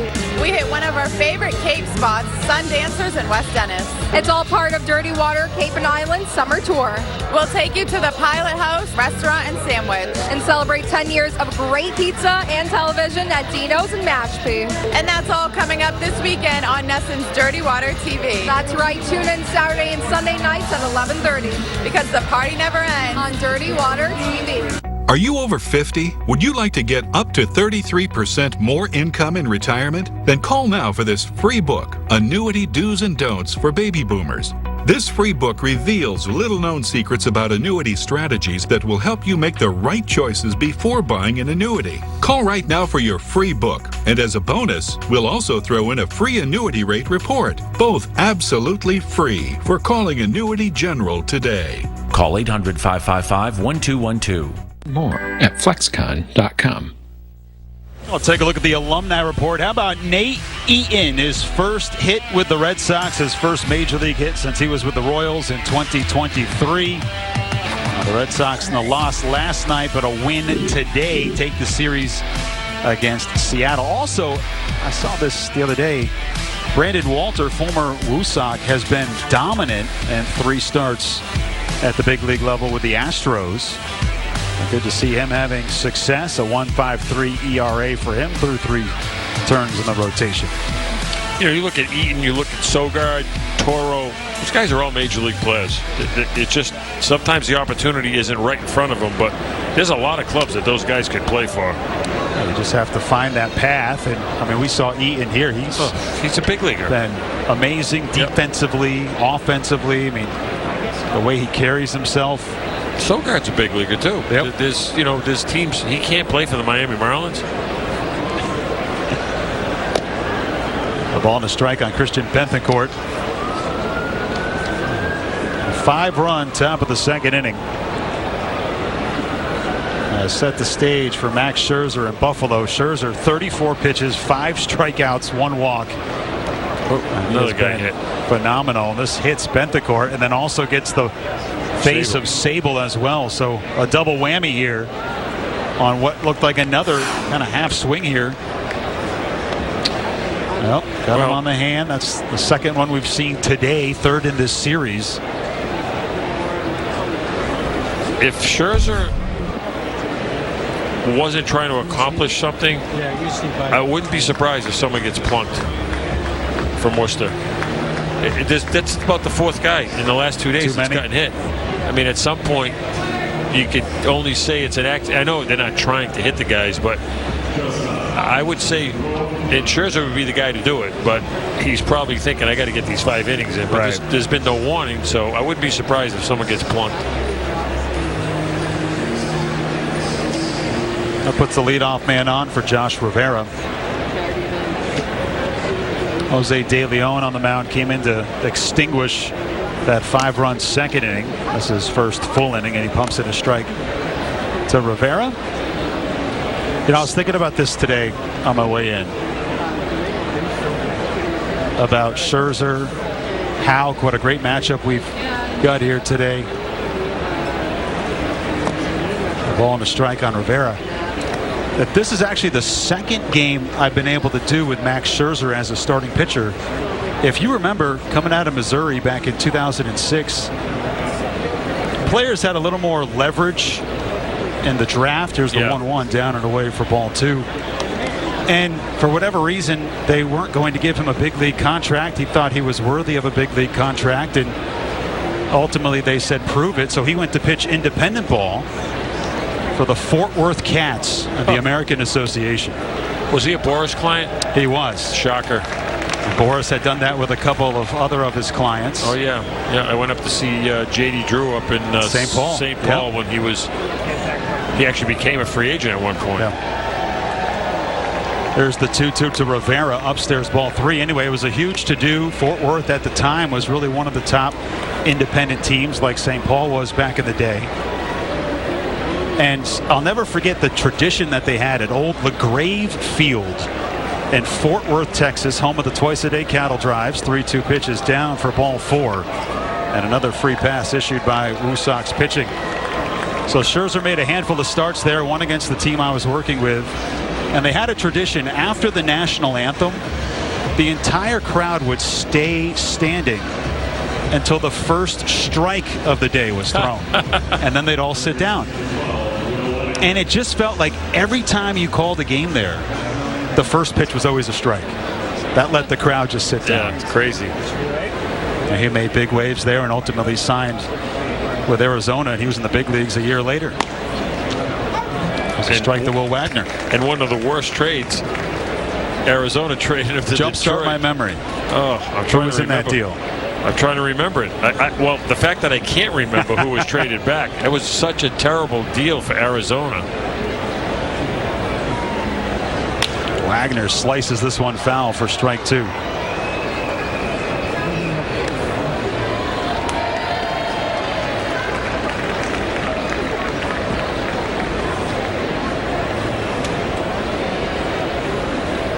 Good news is, talking about Tanner Houck's start today, we've got Natalie Norrie down there gathering some quotes from him and how he feels after his outing today as Wagner punches this one into center. They're going to wave around the runner. Benthencourt from second. He'll score and make it 6-0. An RBI single for Wagner. So we'll see what the story is with Tanner Houck, and as we check in with Natalie Norrie down to the sidelines. Natalie. Well, Jay, to the conversation that you and JP were just having, we talked to Chad Tracy about the Scherzer-Houck matchup today, and he said, I would think this is possibly the best rehab situation he's seen here. He mentioned Chris Sale a couple years ago was pretty cool, but he didn't think the opponent back then was someone like Max Scherzer. He said, of course, some of the guys in the lineup have faced pitchers like him, but some of the guys, the younger ones who were just promoted maybe from AA, they haven't seen this kind of stuff, so it's exciting. And I don't think anybody's gotten a hit off of him yet, so I was trying to take some internal bets as to who might make that first contact against him. But as of now, the verdict is out, and we will check in with Tanner Houck soon, so hopefully bring you an update from that soon. All right, that's good to hear. Houck today, 32 pitches, 2 hits, 1 run, a walk and a strikeout. This one feels kind of blah for the Woo Sox today, huh? Yeah, just, when the pitchers don't throw enough strikes, the game gets flat, everybody gets on their heels. You feel like you're in a rock fight. There's nothing flowing. Then you look on the other side, Scherzer's coming out, and he's pounding the strike zone. He's getting his team on and off the field real fast. It's a lot of momentum swing here right now, and needs someone to come out of that pen and just pound the zone. 2-2 on Stefanik. Lucas on deck. 6 hits in all, 6 runs for Buffalo. I was thinking about the old rules that we used to have for draft picks, because you would draft a guy and then have his rights for the entire year until the next draft, right? Until I think it was, I want to say 30th of May in that area. There was a cutoff date just before the draft, but it was no more than like 2 weeks before the draft. And then there was other guys that you held their contract, they were drafted follows. You had X amount of days to sign them right before going back into the draft again. So you could take a guy who might not be fully developed and then watch him for a year and then decide if you want to. Yeah, you could draft a high school kid, send him to a junior college, see if he wanted to go to a junior college, or he was going to a junior college or a junior college player, and you had the rights to him right up until the draft. So they used to call him draft and follows. Here's the payoff to Stefanik, and he hammers this one out to right center field deep. Abreu on the move in front of the warning track. He'll make the catch for out number 1. Stefanik is retired. Down to third goes Rivera.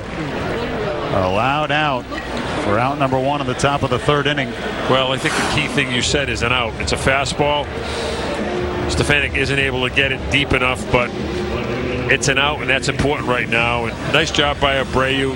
He needs to see the ball a little bit too. So small victories right now. And a visit to the mound here for the Woo Sox. for our listeners too, just to explain to them like what a draft and follow was. If a kid was at a junior college and he was a good player and you drafted him and you couldn't come to terms with him, he could go back to the junior college, and then next year you have the rights to him right up until I believe it was a week to 10 days before the draft. You could negotiate with him and sign him. But if he was having a really good year, he would say, hey, hold on a second. I'm going to go back in the draft. I'm going to go back in the draft or meet my number. Right. If not, I'm going back in the draft and taking a chance because now my stock has risen. Well, I would say, just from a position that you're coming from, it used to be a lot harder because you wouldn't know if you could sign a guy. There really wasn't any guidelines. Yeah, well, there was about no how money much guidelines. Money. Right, that's what I'm was saying. The thing. I mean, guys were getting drafted in the 15th round and getting paid a lot of money because there was no cap. Right. And they negotiated that away, and that's like taking some of the power away from the amateur players. Yes. But now the draft is really, it's the high school kid that's going to sign. You know about it now. There's no more drafting a high school kid in the 8th round and overpaying him. Well, actually, Harrison is a perfect example. We took him in the 3rd round and overpaid him because he was going to go to college. I don't know where he was going to go, but he was a big high school player out of this De La Salle High School in Northern California, and we had to overpay him in the 3rd round. But if he was a normal 3rd round pick, taking 3rd round money, he wasn't going to sign. That's Kyle Harrison, who's been talking to the media last couple of days, joining the team in the Devers trade, and he was saying earlier today that when they need me, quote, I'll be ready. They threw a side session today working on a cutter and a sinker, and is scheduled to throw a bullpen on Saturday. This one over to second, on to short, out there to first base, and it's off the bag. The throw from Grissom pulls Jordan down the first base line. Add another run for Buffalo. But with 2 gone now as they empty the bases. Yeah, just one of those nights right now, and that's a double play ball, and just to throw enough up the line to pull Hickey off.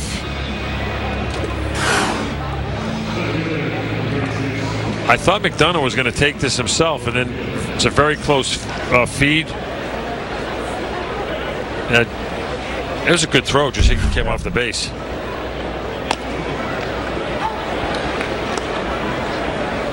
This club has been playing so well, and if you think about it, it's been the tempo's been set by the starting pitching.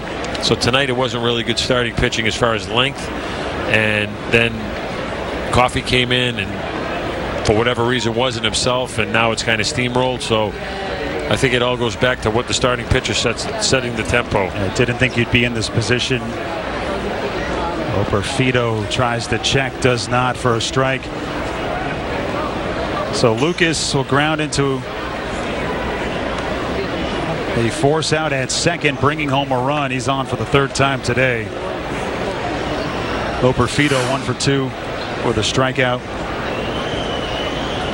And here can't hold back. Houk had a K, so did Isaac Coffey. This one upstairs. Strikeouts provided by Fallon Help. They'll donate $50 for every strikeout to the Worcester County Food Bank. Davey Owen trying to add to that tally here. 7-0 Buffalo. We're only in the 3rd. Did you ever have a kid that really popped in the old draft and follow system? Can you remember a guy? I can't say someone who really popped, but we got Jesse Lish that way, who ended up pitching for us. He had a good career. Yeah, he had a good career. He was a guy that we had control of. I believe it was a junior college in Florida. I can't remember where it was, but the next year he was pitching really well, and our area scout really wanted to make a push to sign him, and I think he was looking for like maybe $200,000 at the time. So I drove from spring training, and I watched him pitch and liked him, and we just were able to get it done. So you said, here's the checkbook? I just said, what's his number? He said 200. I went to see him. It's a kind of a funny story because we took a guy from the front office. Got a challenge here. But we took a guy from the front office who had never seen an amateur game as a ball.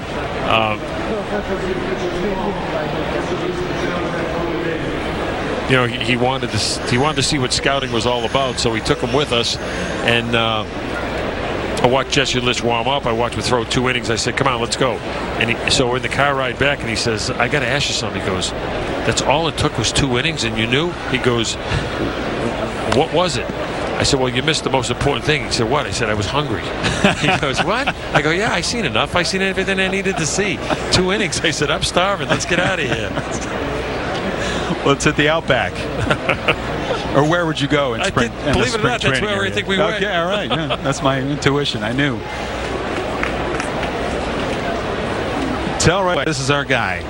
Here comes the 2-2 again on the ground left side. Grissom over. This time a throw on target. And that will retire the side. But count another 2 for Buffalo. The Woo Sox got some work to do. Down 7-0.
Assumption.edu. Oh, Max Scherzer back to work. New uniform number for him, and he is one of 7 pitchers to win the Cy Young in both leagues. And I think if you're watching at home, JP, you'll know a lot of these names.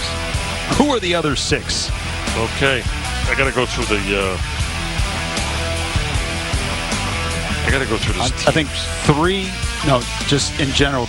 You win a Cy Young in the American League. You win a Cy Young in the National League. Go through the But squads. I got to think of the teams. Okay.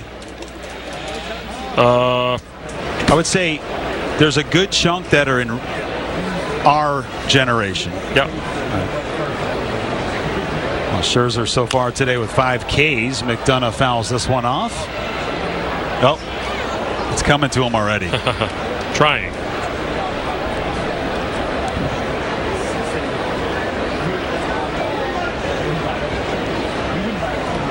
McDonough, Rozier, and Sogard. They face Scherzer. 34 pitches through 2 innings for him. Let me give you one easy one. Oh, I think I got a couple of them, but I'm trying to. Go ahead. You can give me yours. Nice pitch right there. Well, you got one? Let's hear it. Halliday? Halliday's one, yes. You got that one. All right, that one in the back pocket. I got another one, I think. Okay. What else you got? Chris Sale? No. No. Okay. How about Roger Clemens? Clemens, yes. That has to be a yes. Chris Sale didn't win the American League? Won one last year with Atlanta. Did he win one with the White Sox? Let's take a look. All right. This is a list right here. Gaylord, Perry. You got it. Clemens, Halliday, Snell Martinez. 2 years ago. Snell, yeah. Clemens, yep. I thought Sale won one in Chicago. Yeah, babe. All the way for McDonough. First hit of the day for the Worcester Red Sox comes from Tyler McDonough. The leadoff man on for the Woo here in the bottom of the 3rd. Yeah, gets a changeup down and away and just spanks it in the left field. See it right here. Nice piece of hitting. Going to tell his grandkids he got a base hit off a Hall of Famer. When you're talking about a thumb injury like Scherzer's coming back from, what are the challenges as a pitcher with that? This ball hammered high and deep out to right field off the bat of Rozier, but the ballpark will hold as Penyango makes the catch. So some of the problems are a lot of pitchers, if they throw sinkers, they have to raise their thumb up to get that sink on the baseball. So that just that elevation, if there's pain in the thumb and they can't get that pressure to sink the ball, that's one problem. The other problem is when they're underneath the four-seam grip, the pressure is on the thumb to let the ball slide off the other two fingers. So, you know, just like a hitter with the hands, it's the same with the pitchers, and the thumb is so important because that's what.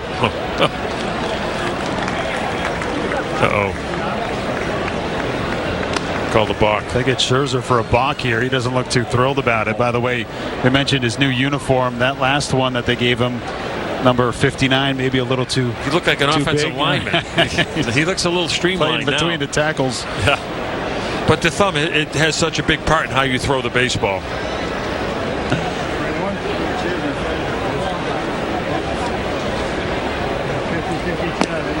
A nice curveball dropped in for a strike to Sogard. Would it be, I guess, if you're rating, hey, which finger would be the most difficult to pitch with if it's injured? I would say the thumb. Thumb number one. Good fastball, 94. The one thing I would watch with Scherzer more than anything right now, because his stuff is probably as good as it's going to be, I would look for fatigue. And he looks like he's not laboring, but he looks like he's walking a little bit around the mound more than he did earlier. Yeah, that second inning, he just came out there and was chucking strikes. Now it looks like he's mixing in some of the secondary pitches a little bit more. Taking a little bit more time in between pitches. And he pitches off adrenaline. He pitches off energy. He's a go, go, go guy. Sogard pulls it foul.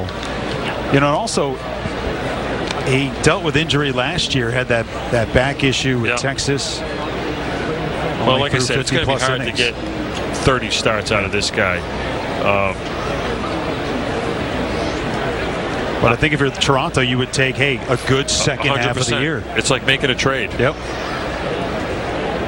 I'll never forget Scherzer, the last game of the season. We were going to the playoffs. I can't believe it was 15 or 16. I can't remember.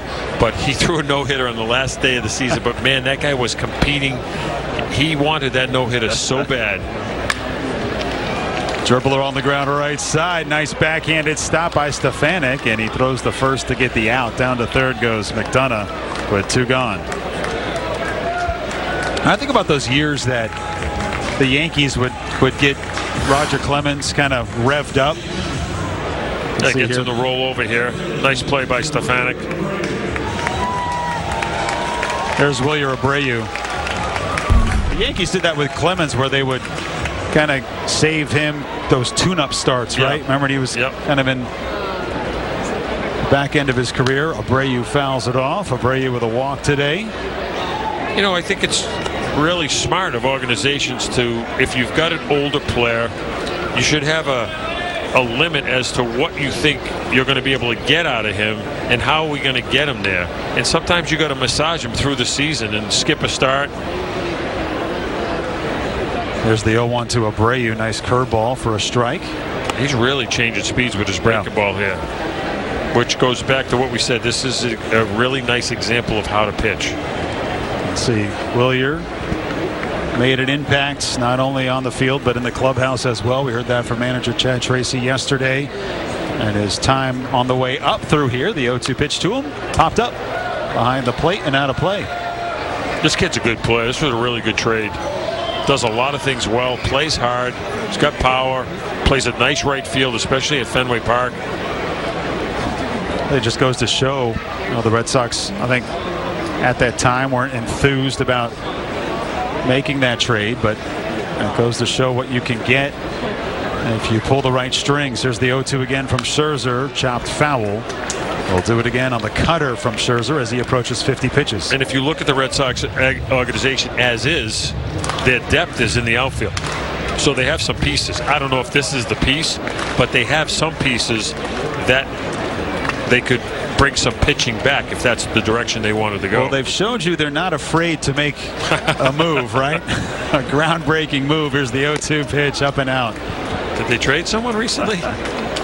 I know you guys talked about it yesterday. I know the whole region has talked about it for the last couple of days. I did want to ask you one question on that, but we can do that next inning. Blue Sox try to get on the board here against Scherzer. Runner on third, 2 gone, and the 1-2 pitch hammered foul down the right field side. Good at bat here for Abreu. Yeah.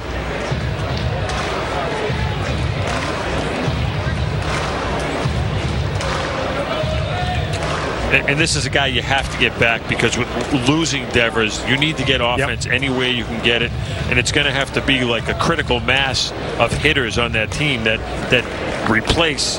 You're not ever going to replace what Devers did, but try to chip away at bringing that production. Sox have been getting it done. 3 runs today again, turns into a victory. 1-2 pitch, Nice swing pitch. and a miss. The changeup dives in the dirt. Abreu goes to get it. That is 6 Ks. Accounting for Scherzer as we go to the top of the 4th inning. Scherzer looking smooth through 3. Girls' night out? After a week of work, I want to be there. But I wasn't always able to be, depending on what I had in the bank. Then I switched to DCU and opened their free checking account.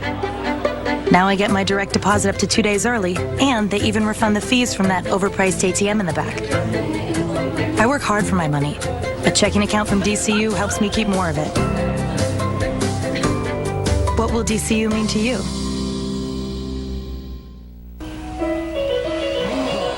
Making my way downtown, walking fast, faces pass and I'm homebound.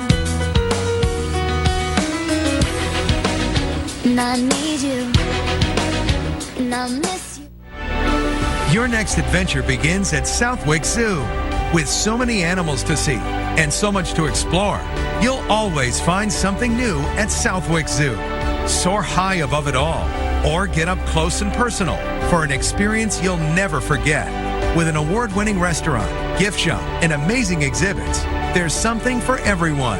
A favorite New England tradition for over 55 years. Southwick Zoo. More than a zoo, it's an adventure. This is not a blue moon. Now it is. Now it's not. Now it is. Now it's not. Now it is. Now it's not. Now it is. A blue moon isn't a blue moon without a fresh orange. I'll take a look into the Woocher, presented by Harvard Pilgrim Healthcare. Number 3 prospect in the Red Sox system, Franklin Arias, 2 for 4 yesterday. He is hitting .329 between single A and high A. And one other note there, James Tibbs III, who was one of the other players acquired in the Devers deal from San Francisco. He made his Red Sox organizational debut last night with Portland. Keep updates on him, as hopefully we'll see here soon. At some point, Kyle Harrison, one of the other big pieces the Red Sox got back. On to the top of the 4th inning, a 7-0 advantage so far for Buffalo, and Riley Tirada fouls out the first pitch from De Leon, who's just trying to give the Woo Sox some length at this point. Now, let's talk about Harrison for a little bit. It's a guy that he seems you're pretty familiar with. Hard thrower, left-hander, 23 years of age. What's the scouting report on him and the prognosis? I think the challenge is going to be something has to give in his delivery, because he's a guy with 300 minor league innings. He's got 150 walks. And when I watch his delivery, if I put my scouting hat on, throw it on. He's got a long backside. When he takes the ball away, there's a long way for his arm to travel, and he's got an inconsistent release point out front. He's got power fastball. He's got enough breaking ball. It's just getting that arm slot comfortable enough where he can repeat his stuff and throw enough strikes. Right now, I don't see that with him, and I think that's been his problem up to this point. Now, I listened to Breslow's press conference, and he said there was some development opportunities here. So possibly that's what he sees, a change. Torrado walks again. So I think they like Harrison's stuff. Right. They probably like what they think they can do with him. And they probably see more than maybe what. Well, that's the name of the game, right? Hey, he's at 80% of his capability right now. Can we get that to 100% and be a bona fide guy in the rotation? As I said, he'll throw a bullpen on Saturday, and Nyong'o will take inside from De Leon. 6 walks so far today for the Woo Sox pitching staff. But I think overall you'd say a lot to like for Harrison, right? Yeah, it's something to work with. That's how I would put it. It's quality stuff. He has struck out a lot of guys in his career, but the trade-off is the walks. So who they think can straighten him out, obviously they feel they got the right people in place, and kudos to them. So you've got some talent, you've acquired some talent, and hopefully it'll lead to turning him around and getting something out of it. Plus, Andrew Bailey knows him. He had him in San Francisco. There's some familiarity there. And Nyong'o at the plate, and a big swing and a miss. Nice off speed from De Leon. Did you ever make a deal that kind of sent shockwaves through the organization? No, because when I took over in Toronto, they were an organization that had an $80 million payroll that wanted it pared down to $50 million. So I had to get rid of a lot of players. So people knew what the marching orders were. Eventually they did when we started trading. Maybe not. 1-2 hammered down the right field line, and this one's going to one-hop off the wall from Nyong'o. Torrado will hit third, and that ball hit so hard that they'll hold him to a single. Nyong'o with a rope to third goes Torrado. Runners on yet again here for Buffalo. Well, this ball is absolutely smoked, but nice play by Abreu in right field. He's able to get to the ball quick. He plays it well off the wall. Obviously, having played here before, he knows the ballpark a little bit. He throws well, keeps the double play intact. It's a nice play. See that obviously big arm from Abreu. Again, the plan for him to go at least 7 innings in the field today on rehab. Here's Nunez. Takes a pitch up and in for ball 1. He's 0 for 1 today. Has been hit by a pitch, scored a run. You think about getting back to your question. There's a lot of iconic guys that have been traded. This one on the ground could be 2. Over to second, out on the first. They'll trade the 2 outs for the 1 run. Torrado trots in, no RBI for Nunez. Make it 8-0 Buffalo. Well, like you said, you're just trying to get outs, and you're trying to shorten this game as much as you can, and he's able to induce a double play right here. So I have a question for you. I've always, I know there's a lot of writers listening in the press box here, and this question's for them. Why don't you get an RBI on that? I don't understand that. You drove the run in. 2 outs is just unacceptable. Yeah, but you get a RBI for a sacrifice fly. You produced an out, but you got the run in. You don't get charged for an at bat. You get the RBI for that. So you're saying, I'm saying that guy should get an RBI. You want an RBI? He should get an RBI. He drove the run in. I've heard people kind of argue a lot of baseball rules. I don't think I've ever heard anyone take a mantle for the double play as Abreu. I want the RBI if I was him. Get on that horse, JP. We will continue the discussion. We're trying to wake the press box up. As we go to the bottom of the 4th inning. It's 8-0. Make the most of your summer with the Kia Summer Sticker Sales Event. Because now's the time to buy. So visit your local Kia dealer and look out for these stickers to take advantage of great deals. All of our vehicles are backed by a 10-year, 100,000-mile limited powertrain warranty. And right now, get 1.9% APR for up to 60 months plus 500 retail bonus cash on specially tagged 2025 Sportage and Sorento vehicles. My fiance is a veteran. He was a combat medic in the Army. I did tours in Korea, Germany, and Bosnia before I got injured. There's been a lot of wear and tear on his body.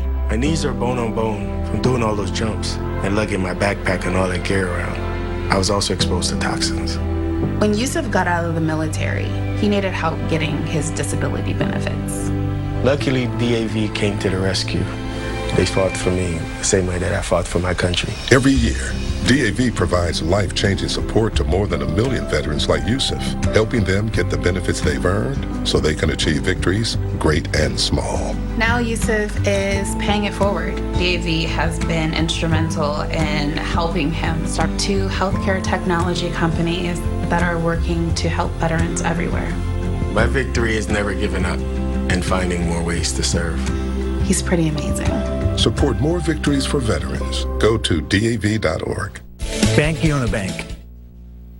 Well, the Woo Sox are away on the 4th of July, but you can join us for a fun-filled evening of Family Fest running from 4 to 7 p.m. A variety of family activities, including inflatable blow-ups, face painters, glitter tattoo artists, balloon artists, stilt walkers, touch a truck on Summit Street, family photos in the dugout, and the exciting Woo Cages experiences. Woo Sox not here, but fireworks and fun will be here on July the 4th. Great crowd tonight. This whole region has been itching for a day where we see the sun, and we didn't see it this morning or this afternoon, but right as we started, it peeked through for Max Scherzer. The first pitch swinging for Blaze Jordan. Lofted out the right field. Stefanik is there, and there are 1 gone as Scherzer tries to go through 5. Well, first he'll try to go through 4, but ultimately 5 or 6 today. His pitch count's low. He's only at 54 pitches. What are your thoughts so far on what we've seen from Max? I think he's pitched great. He's controlled the ball. He's thrown his secondary stuff really well. He's pitched with his fastball when he needed to. He's challenged guys. He's pitched to the score. You know, the big question for me is what is Scherzer getting in the clubhouse for the post-game spread? Because these guys usually, I've heard some amazing things from him. I've heard that he goes all out. I heard usually. It's unbelievable. And not so much the food. I mean, I heard you guys talking yesterday. Was it AirPods? Yeah.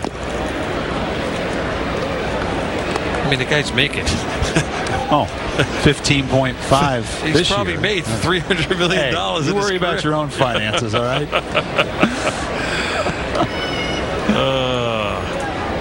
It's a classy move, though. You know, it is. It's nice when these guys come down. They really take care of the kids. It just shows you what kind of guys they're all about. I think so far today he's used that fastball appropriately. He's mixed in the slider, the curveball.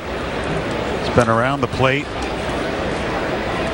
Behind in the count to Grissom, however, and swinging away at 3-0. He shoots this one down the right field line out of play. So far 6 Ks, 1 walk. And 1 hit allowed for Scherzer in his second rehab outing of the year. And I'm looking at his stamina, and he looks fine. It looks like he's paced himself really well. He's not huffing and puffing. Kind of a walk in the park for him right now. Grissom again, aggressive swing, now 3-2. And you know after tonight he's going to be calling and saying, I'm ready. Just get me back. You would hope so. If you're Toronto, I think. I mean, you've been through a lot of these. Oh, they hit it's these how guys. does the guy feel, though, right? But they don't. They think they're ready no matter what. This one hits him. Hit him with a changeup.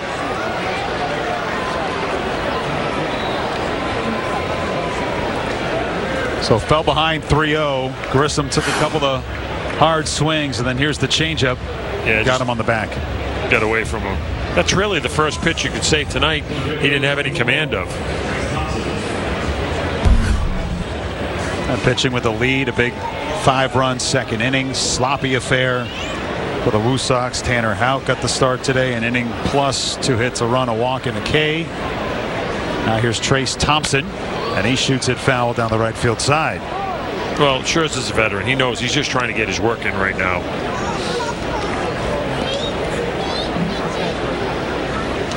Now the fastball's been 94 miles an hour. The slider's had some good bite to it.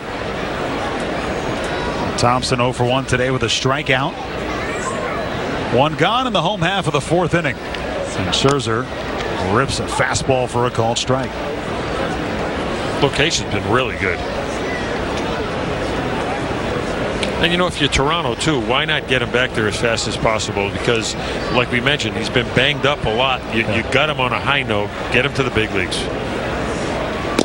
Swing and a miss. There's the changeup. And that's strikeout number 7 for Scherzer. Yeah. It's actually been a clinic tonight on how to pitch. You get great depth to that changeup. Great finish to it. He struck out 4 on Friday against Columbus through 56 pitches there. Here he's over the 60-pitch mark with 2 outs and Hickey at the plate. A runner on, and Scherzer deals that slider of the curveball.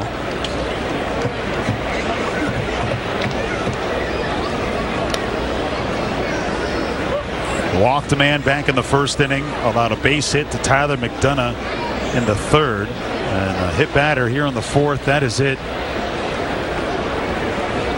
But the veteran Scherzer. This one's going to be challenged by the catcher, Bethancourt. Pitch is called, the ball on the field. Let's see what the replay has in store for us.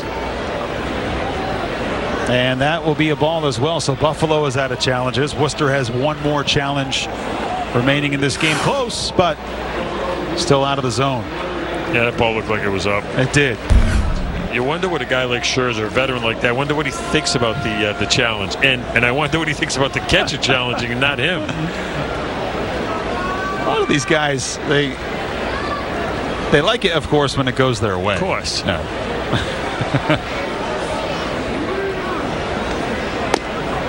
And again, upstairs with a slider. It's falling behind on Hickey. 3 balls and no strikes. Sable on deck.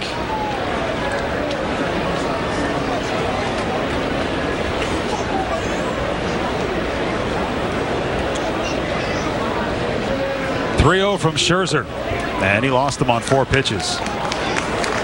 Is this what you're looking at for Toronto to say, hey, you were talking about that stamina, now you're in the middle innings, you're almost at 70 pitches.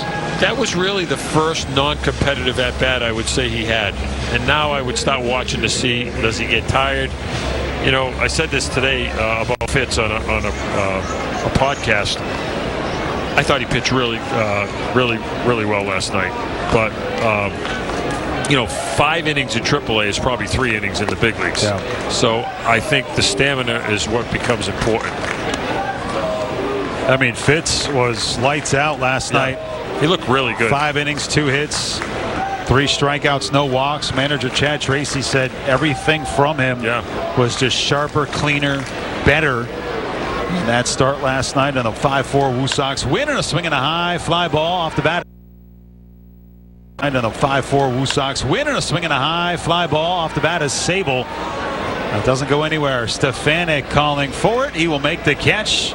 And no harm, no foul for Scherzer through 4. He hit a man and walked a man, but he has allowed just 1 hit, and the Woo Sox trail 8-0. High value education. Affordable tuition. Diverse opportunities. Right here in the greater Boston area. It's all within reach at Framingham State University.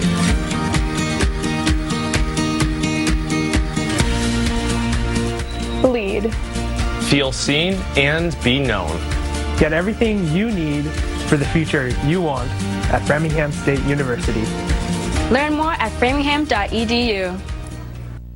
Together, we're building something great in Worcester. We're watching future Red Sox stars take the field in the town we're proud to call home.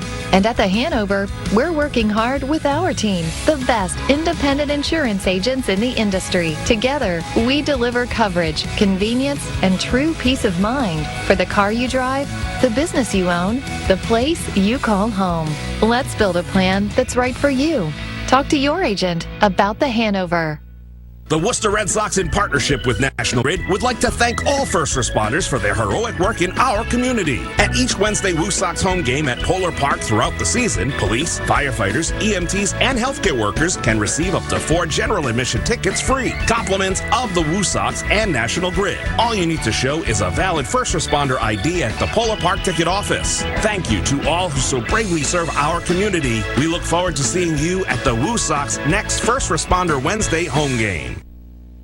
Oh, beautiful night for a game at the ballpark here in the Canal District. The kids having a good time up on the berm. It's a National Grid First Responders Wednesday, and we are just getting started on this homestand that continues with the celebration of Juneteenth tomorrow, and then Friday, Unibank Fireworks Night, Irish Heritage Night, JP's favorite, featuring Irish music, will take us into the weekend.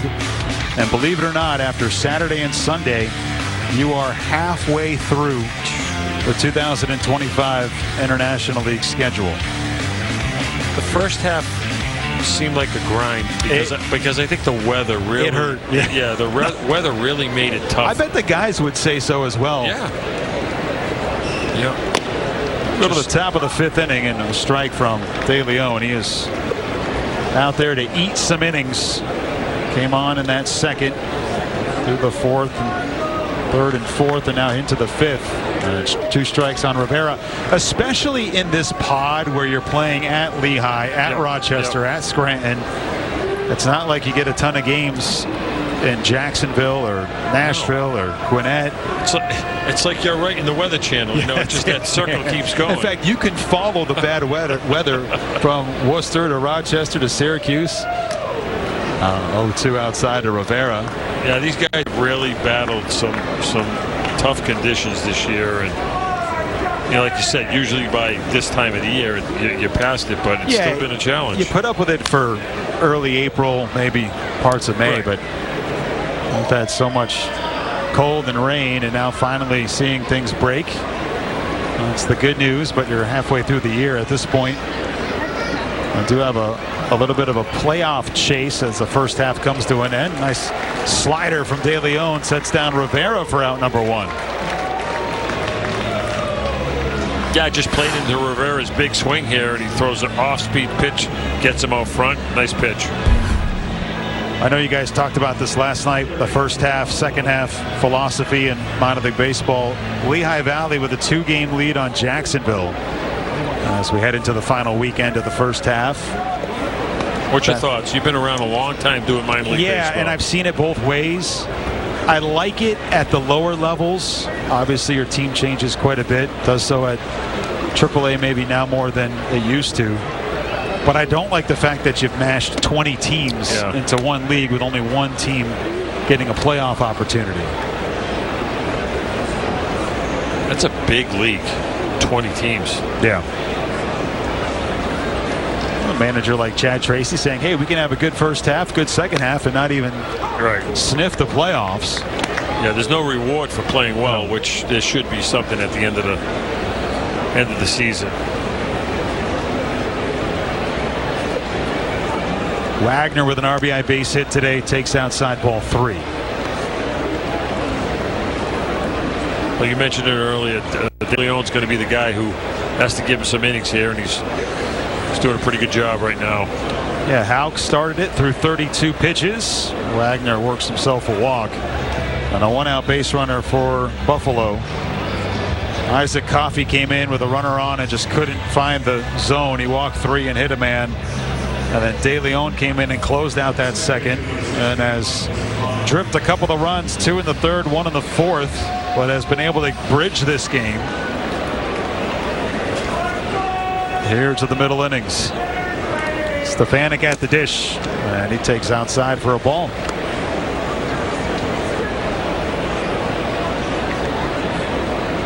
If I remember correctly, there was 1 year, it might have been one of the strike years in Major League Baseball, where they had the half system. Yeah. It was a liner into center for a base hit. Was that 81? That sounds familiar. I want to say Dodgers. Yes. Yeah. Let's see. 8 hits now on the day for Buffalo. And how long can you ride De Leon for the Woo Sox? Well, I think it's a matter of what his pitch limit could hold, because I don't think they're worried about his line score. I think they're worried about just trying to save arms to get through the rest of the week. You know, his ground ball here, he's out of the inning. There's manager Chad Tracy and company. Nathan Lucas having a day, an RBI ground out, an RBI base hit. A couple of knocks for Lucas. Yep, and he's probably telling Scherzer, we're going up together. When you get your private plane, Let's can I go. get on it? Can I jump in the back? Stowaway. Now, Lucas has been a productive member of that Blue Jays roster this season. 49 games in the major leagues, 4 home runs. Again, they've been dealing with these injuries. 2 guys got hurt yesterday in the big leagues for Toronto. They're right in the thick of it. This seems to be the June, July is when you start seeing injuries, a lot of mobility through organizations as far as guys just, I think they get to that halfway mark and things start popping up. Lucas with a drive out to right field, and this one into the Worcester wall seats. A 3-run yak for Nathan Lucas, his 3rd hit of the day. The Woo Sox wishing this game would be a distant memory. It is a rout for the Bisons, and we're only through 4+.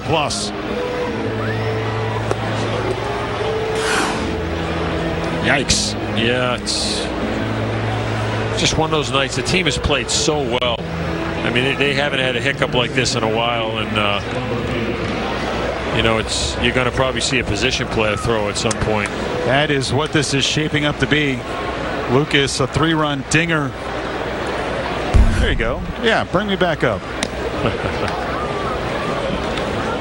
Will Robertson had led this team in a lot of the categories here at AAA. He was able to go up and replace Lucas at that level. Toronto taking on Arizona tonight.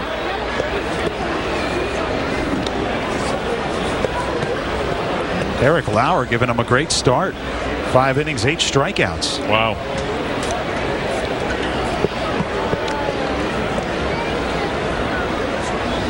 Base is clear for Loperfido. Lofted down the left field line, and Rozier will mark it and put it away. 2 gone.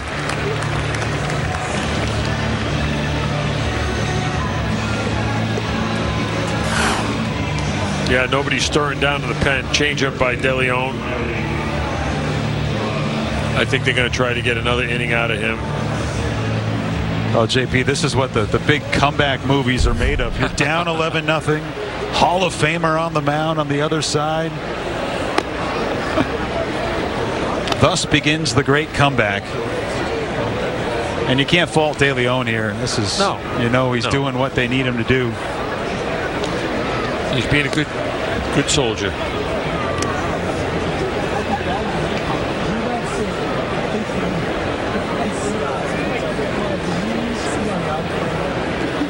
We'll hopefully have a word from Natalie Norrie and the outcome of Tanner Houck's rehab today. His first appearance in live action since May 12th. Had a couple of real tough starts for the Red Sox. Sent him to the IL with that flexor pronator strain. Came out today through 32 pitches. 3 runs in this inning. 11-0 is our score. Behind in the count on Riley Terada. And he hammers it foul. Do you see the Red Sox making a deadline move as we get closer to that?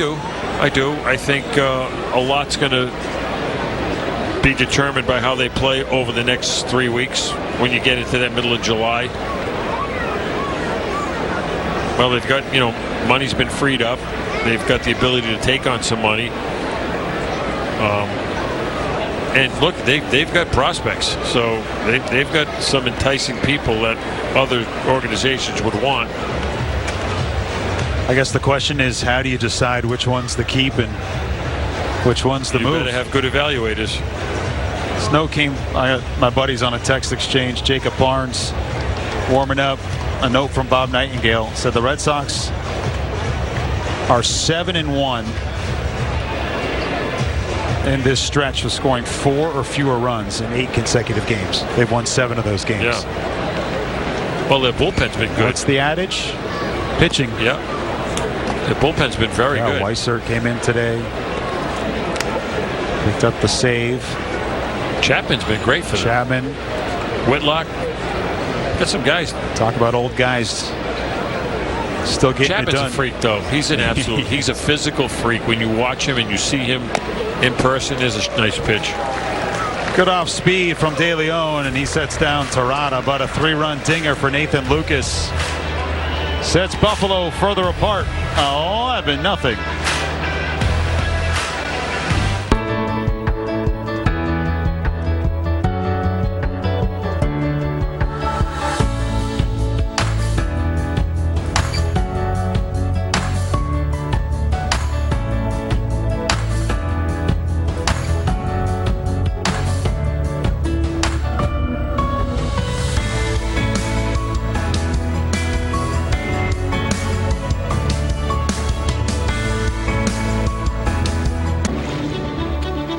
National Geographic Society celebrates all of its global explorers who are inspiring us to protect marine species, like penguins. Here he is. The #1 prospect in baseball. Roman Anthony. This kid, this is the guy. He's different. Along with his pals, Marcelo Meyer, Christian Campbell, and a whole lot of promise. All three of these guys. We've been waiting for this. It'll be fun. At any moment, a game can go from classic to iconic. Don't miss these iconic matchups presented by Yingling Traditional Lager. Live on Nesson and streaming on Nesson 360. I'm Meredith Gorman from Golf Destination. Join me every week on Nesson for great courses, equipment, lessons, and so much more.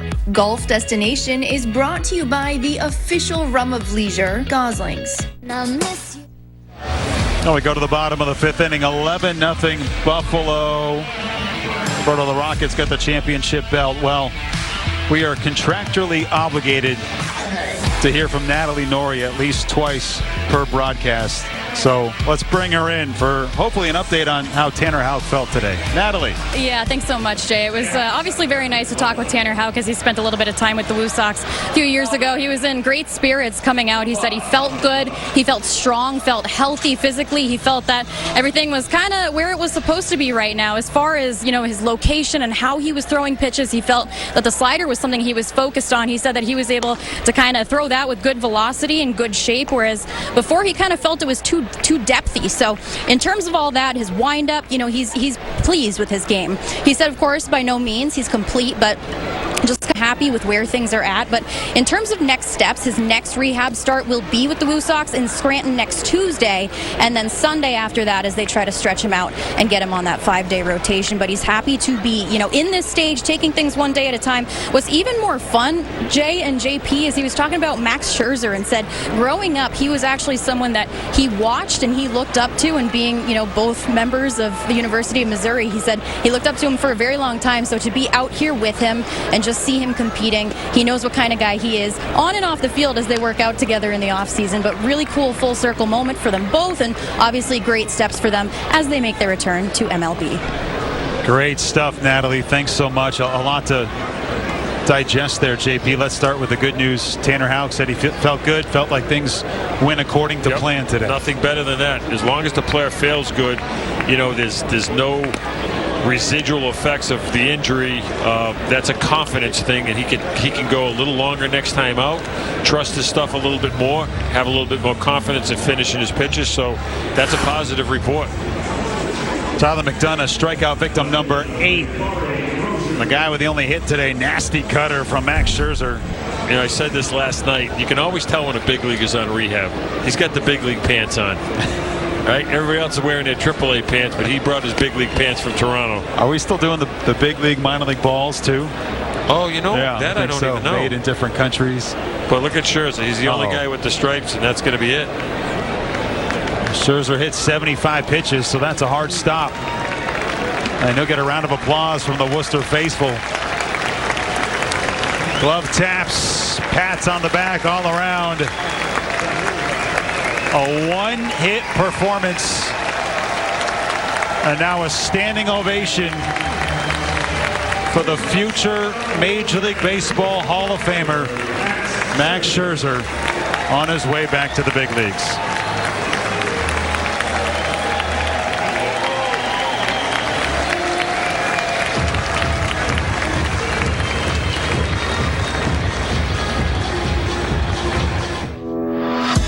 At UMass Memorial Children's Medical Center, we don't just see patients.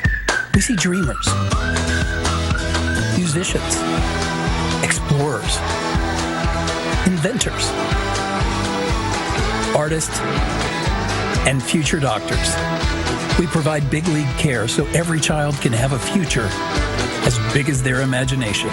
UMass Memorial Children's Medical Center, the relentless pursuit of healing kids. At Planet Fitness, no two members are alike. Their routines are different. They use different equipment. 1, 2, 3. And they do it for different reasons. You're a mythical beast. But they all have one thing in common. You got this. They're all strong. That's right. We're all strong on this planet. Planet Fitness. One more, everybody. One more? I got 5 more. Polar Park is the place to play. Best ballpark in AAA. Meyer deep right fields. No doubt about this one. With a bumper crop of red-hot Red Sox prospects on the way, don't miss a moment. Get your tickets today.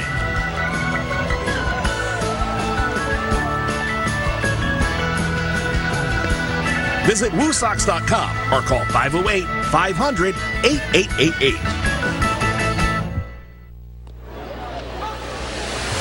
Corey Rozier will now stand in against Jacob Barnes. He replaces Max Scherzer. His day done. Just 1 hit allowed. 8 strikeouts, 75 pitches. A couple of walks and a hit batter for Scherzer. The 1 gone in the bottom half of the 5th inning. And Rozier is erased. So Barnes comes in, finishes out that plate appearance. Now back to the top of the order, Nick Sogard. I thought it was a classy moment on 2 levels. I thought the fans recognizing who was in the game, who was coming out of the game, gave Scherzer a great ovation, and nice of him to acknowledge that. So tip of the hat to both parties. Yeah, I think you get a lot of that here. Obviously, the baseball acumen of the fans in the Northeast, specifically here in Massachusetts, and the heart of the Commonwealth. They know what's going on. Yep. You're not going to fool them. I think New York, Philadelphia, Boston, boy. This ball hammered off the bat as Sogard out to center field. Loperfido drifting back, and he'll make the catch. And that's a 1-2-3 for the Woo Sox. So going down quietly, Scherzer out of the game with 8 Ks for him, and we're through 5. And it's a walloping so far for the Buffalo Bisons.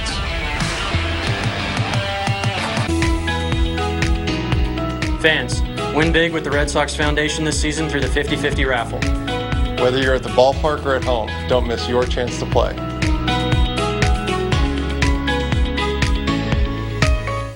Friday night, under the lights. Every Friday home game, Red Sox coverage starts early with an exclusive interview with manager Alex Cora.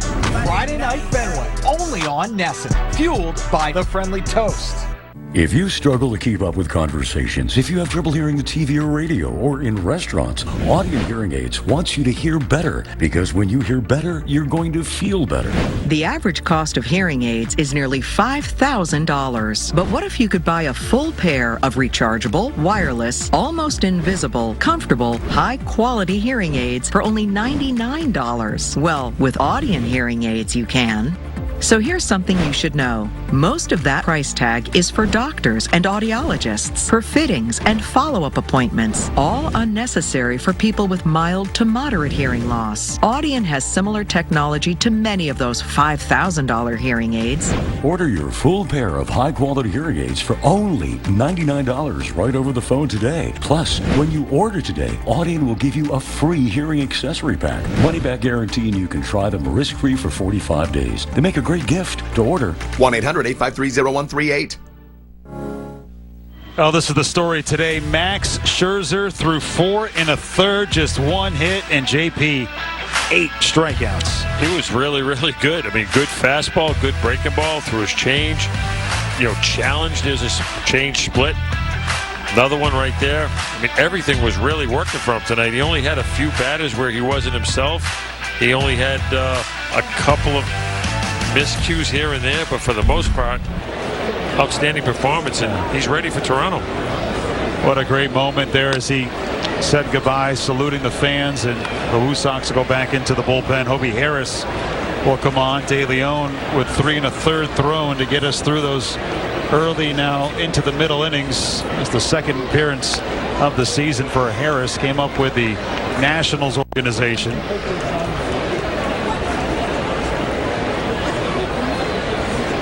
Well, it's a no-pressure situation for anybody, especially with a guy not having a lot of appearances at AAA. So just relax and let it go. Harris, we saw him back at the beginning of the season on March the 30th against Syracuse, and then went down with a shoulder inflammation. And he makes quick work of Penyango. That's a filthy split right there. Welcome back. Yeah. Had an appearance down in the Florida complex, and here just back and ready to attack for Hobie Harris. Nasty velocity and very, very good life. This guy, you know, he's been chomping at the bit to get back on the mound. I think so. A guy that came through this level with Rochester a couple of years ago. Nunez takes the ball. Where was that pitch?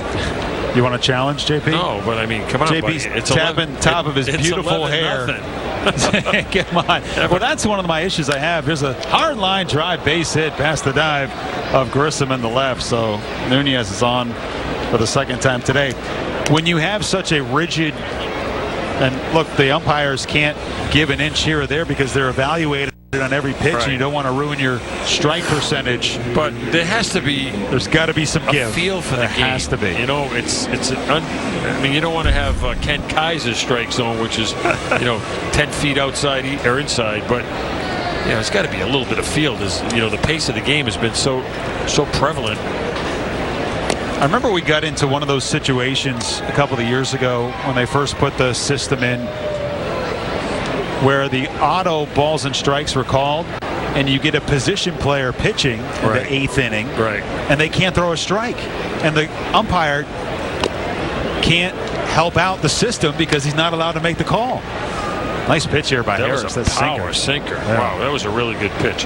Well, maybe we need to talk to the guys who run the ABS system and figure out how they can, we need to grease the wheels a little bit, guys. Figure out, hey, it's 11-0 game. They add a couple of inches on each side.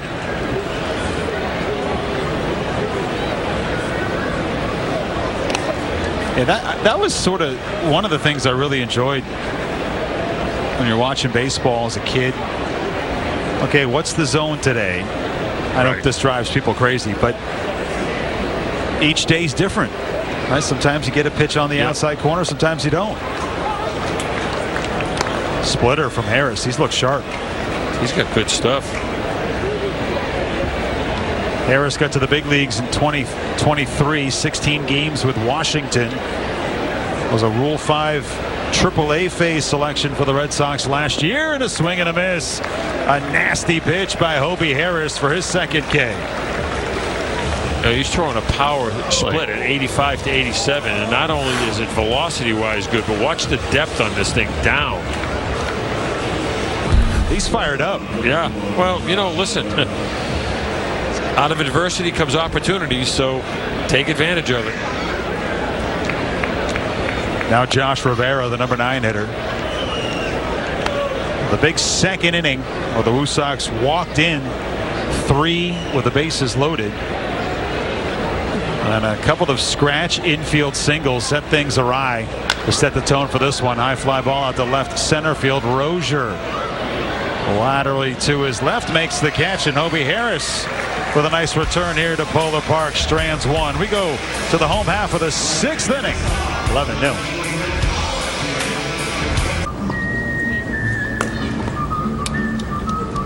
Any further thoughts? I think I need to do more with my money. Should I still be renting? I live with my mom. How much should I save for my kids' tuition? What kids? How early is early retirement? How much is in your 401k? All my money's in checking. What does the K stand for? Ben, what's on your mind? Could I be doing more with my money? Let's look at where you're at and talk new goals. Make sense of your money with Citizens. I'm your retirement fear. But don't be scared. You're still in pre-tirement. Does that mean I have more time to plan? Precisely. This is pretirement.org. This isn't scary. I'm doing it. You got it? You good? I'm good. Oh, okay. Let's go. Ready? Hey, everybody. We look a little bit differently, and that's for good reason. Saturday mornings, a brand new show about the city you thought you knew. But we're also bringing in a number of different people who know this city very well. Your Boston, my Boston, and their Boston are very different. New year, new show. It's a nice Saturday. I had a ton of fun, and you will too. Meet Boston with Billy and Jenny, Saturday mornings at 9:30, only on Nessun. Nessun is proud to bring you pre- and post-game coverage for every Red Sox road game. Live from our Salem 5 studio. Count on the power of 5 and make your move. At flexcon.com. Oh, a beautiful night here in the heart of the Commonwealth. Today's Who Sox Rewards promo code of the game is Responder. You got to spell it correctly, but the word is not case sensitive. Enter this code to earn points that you can redeem for concession items, experiences of players, and many more prizes. If you're not a member yet, well, what are you waiting for? Sign up for free and download the mobile app at WooSoxRewards.com. And the code word today is Responder. Woo Sox not having a lot of good luck here tonight. And a new pitcher on for the Buffalo Bisons, Adam Kloffenstein, 24-year-old out of Magnolia, Texas, will take over. Jacob Barnes through 2/3 of an inning to finish out Scherzer's 5th inning, and now Kloffenstein, a 5.64 ERA. Will face Abreu to get things going, down 11-0, and there's strike one to Wilyer Abreu, who has walked and struck out today.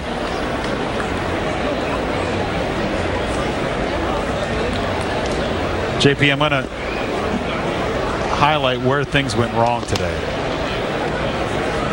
A sacrifice bunt attempt for the catcher for Buffalo turns into a infield base hit, followed by another infield base hit. Stacking bad luck on top of bad luck. A lot of walks.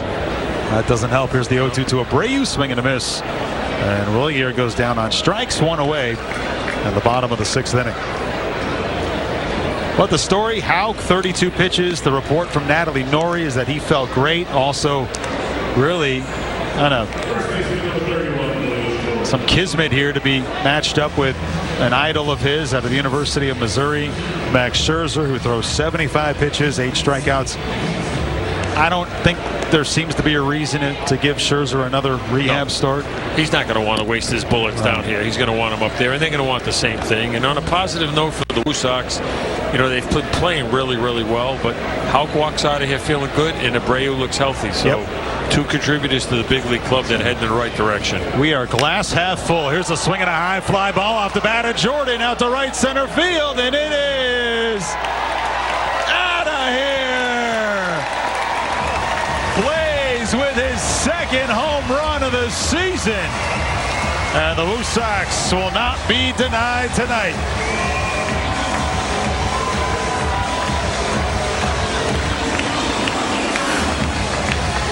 Yeah. Fastball up in the zone. He stays behind it really well. This is what you want to see. You want to see you guys keep battling, not giving away at bats. This is a nice swing, and it's a nice swing the opposite way.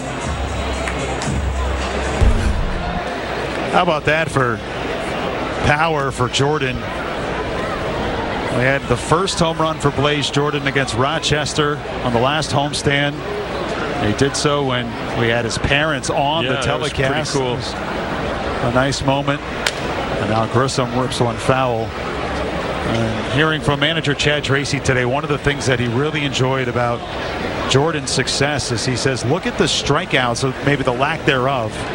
A guy that can hit with 2 strikes, he can adjust, but he also has absolute power. Well, he's a young player. You want to see him do well at the next level, and I think this ball hammered out to center field. Lopofito going back. It's over his head and all the way to the base of the wall. Grissom says, I'll take 2 for the 14th time this season. A double for Vaughn Grissom, and the Woo Sox finally coming to life at the plate here in the 6th inning. That double presented by Anna Maria College. Turn your passion into a profession. hanging breaking ball. Loprofito looks like he froze on that ball. I don't know if it knuckled on him or he didn't pick it up. I don't think he was going to catch that anyway, but keep battling, you know. Don't give your at-bats away. Thompson 0 for 2 today with a couple of strikeouts. Kloffenstein misses outside. So the second home run of the year for Blaze Jordan, his first hit today. 81st home run of the season for the Woo Sox, presented by Diamond Auto Group, the exclusive car dealership and manufacturer of the Worcester Red Sox. This one gets by the catcher, Bethencourt, and down to third will go Grissom on a wild pitch. One thing in Blaze Jordan's favor, I believe, is as a young high school signee, he spent a lot of time in Double-A. Got a lot of at-bats at that level. I think it made it a lot easier for him to get to Triple-A as opposed to being rushed up here and, you know, not having enough foundation underneath him. I was making this point last homestand, and maybe you can add to it as Thompson will hammer the 2-0 foul. You look at Yostinson Garcia, instant success here. Jordan, instant success. Meyer, Anthony, Campbell, the same. It feels like the Red Sox have had a good finger on the pulse of when to bring guys to this level. Yeah, I think that's a very valid point. You know, sometimes the player isn't performing statistically the way you want it, but you're seeing a lot of things and you say, he's ready for the next level. And I think that happened with Anthony when he was in A-ball before they moved to Double-A. Or maybe it was vice versa, Double-A to Triple-A, but he ended up being the real deal. So see the walk there, having a finger on the pulse of what player development is and what your goals are for each individual player is very important. I mean, there is a science and skill to it as Thompson works his Big Blue Bug Solutions. Walk, the official pest control of the Worcester Red Sox. Well, getting back to that, some players get social promotions because of where they were drafted. And they weren't very good players, but they keep moving them through the organization. There's something invested there, right? Well, Here's someone Hickey. wants to save face in the organization, whether it's, you know, the general manager who drafted the player, and, you know, they want to do everything they can and give that guy every opportunity to get to the big leagues. And even though, you know, most of baseball knows he's not a very good player, so all these promotions for these guys, nice job by Thompson. They've been earned, which I think is the greatest reward you can give a young prospect, is you've earned your way there. Because players know. They get in the clubhouse and guys know you hit 220 and you got sent up here. It always, and maybe now with the fewer rounds of the draft and kind of the rules changing, but it was always harder for a guy drafted in the 37th round. He would have to be 20% better to get that call up off the end of the bat of Hickey. Lucas coming on, he'll make the catch. They will not tag. And Hickey is out number 2 in the bottom of the 6th inning. Well, that's a really good point. You see here, it's like an off-speed pitch. Hickey gets it on the outer half of the bat. Just kept it off the center of the bat there. But any player that's very little investment in, they've got to prove themselves all the time. They can't have a hiccup year. A guy that's got a lot of money in him, he could have a year or two, maybe 3 of hiccups. But you don't have to worry about those 38th rounders anymore. There's no more 38 round. Little number from Sable, and that'll retire the side. So the Woo Sox get a couple of hits, including a home run for Blaze Jordan. Number 2 on the season at this level for the big fella. Woo Sox trailing 11-1.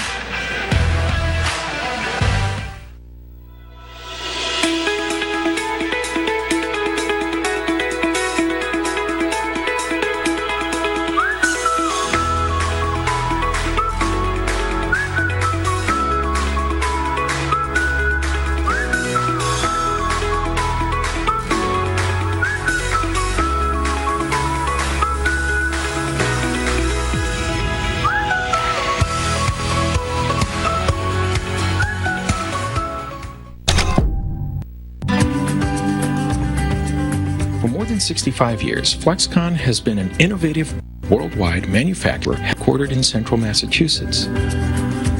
From shampoo bottle labels to covering solar panels on satellites, our technology is widely used. Our people-first culture and dedication to innovation means that we'll continue to discover new applications for tomorrow's needs. Learn more at flexcon.com. What makes Assumption University's Catholic liberal arts education so unique? Our focus on formation of the whole human person. Awaken your sense of wonder and purpose. Grow in your understanding of yourself and the world around you. Discover and deploy your gifts and abilities through career-building internships. And develop the skills that employers and the world will always require. Ignite a life of meaning, joy, and professional success. Assumption.edu. Now we're talking about the Red Sox, the Blue Jays, both in the mix for the wild card. Hey, but we've added a couple of wild cards since you were tell me in the about business. it. I went back and looked at my standings, and I would have made the playoffs 3 times. I'll never forget one year we won 88 games. We went home, came in second place. Cardinals won 84 games and won the World Series. But you've forgotten all about it. No, right? no, I don't. I still remember Little League. They stick with you, don't they? Oh, boy.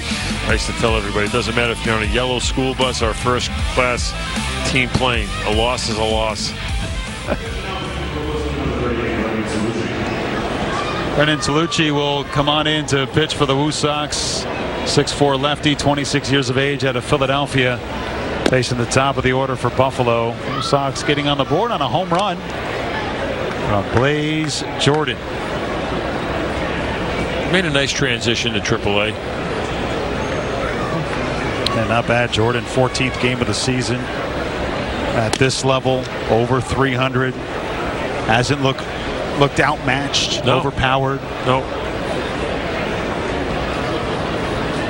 Wagner had some success in the big leagues last year. Yeah, he was hot. He came up here last year, and we got to see him in AAA, and he swung the bat really well, and ended up getting a nice promotion, and played well when he went up to the big leagues, and then had a nice spring training. And just had a tough start to the season.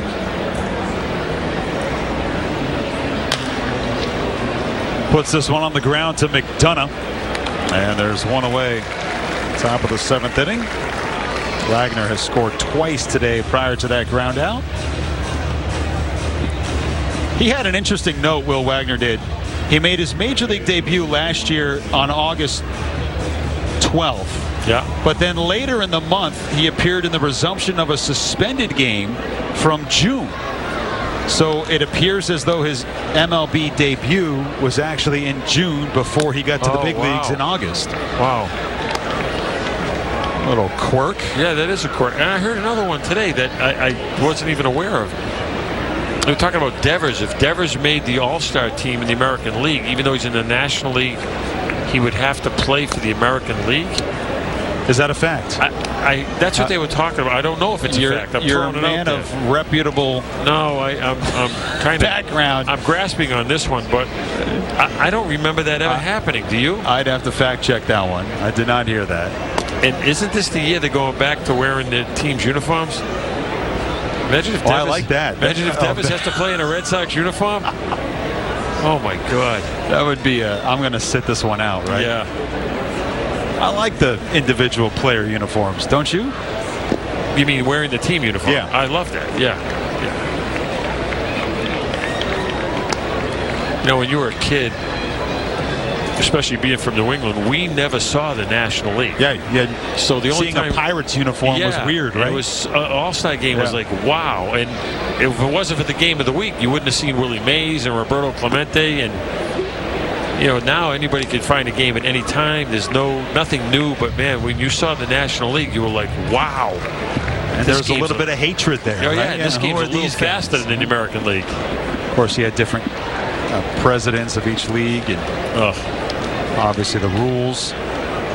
And the National League had a lot more Latin American players and a lot more African American players, and they played a different game than the American League. Stefanik works the walk. He's on for the 3rd time today. Too many walks in this one for Woo Sox pitching. Started with Coffey, who put on 3. De Leon walked 3 as well. Now 8 walks in all, including a couple hit batters to boot. And, Scherzer pitched great. He only gave it 1 hit. Yeah.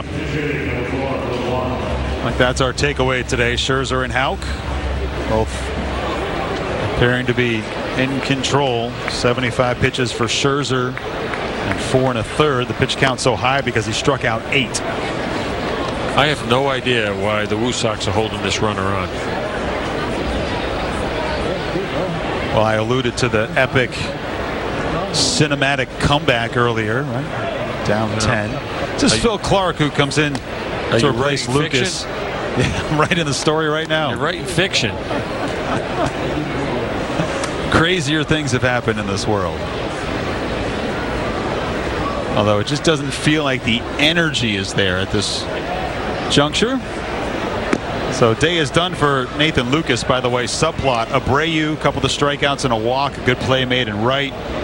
Lucas, 5 runs batted in, a 3-run homer, and 3 hits today. He'll be okay.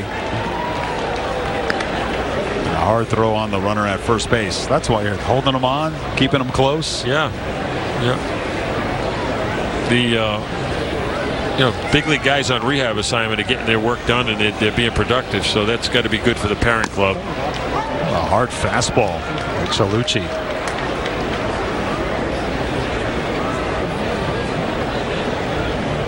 .97 miles an hour.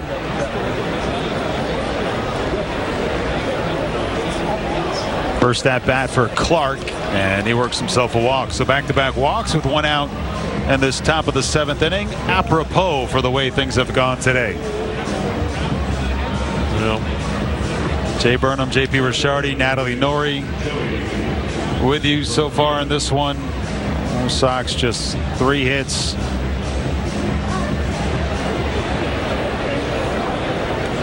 Fifth pitcher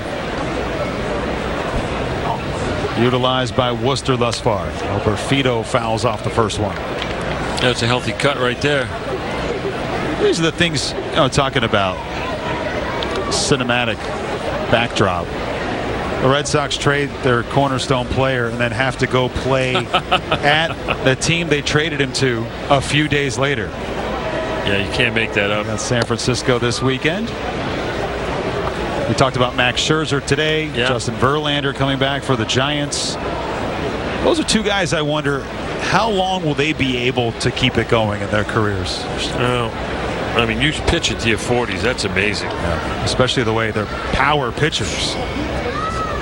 You used to see a Jamie Moyer, a guy that would kind of hit the edges.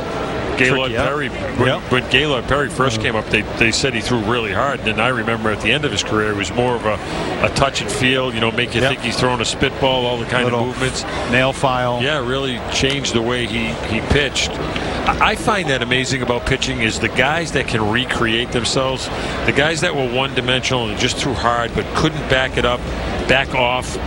I remember Frank Tanana, and I know I'm dating myself, but Frank Tanana threw really, really hard. And he hurt his arm, and he came back, and he was a soft thrower, but he could really change speeds with his breaking ball. This one out to left field on the move, and Rozier can't get it. It drops in the gap. Buffalo will wave around Stefanik. Down to third goes Clark, and an RBI double. Perfito will bring in yet another run. It's 12-1 Bisons. That ball just had eyes. Kept running away from McDonough. Well placed.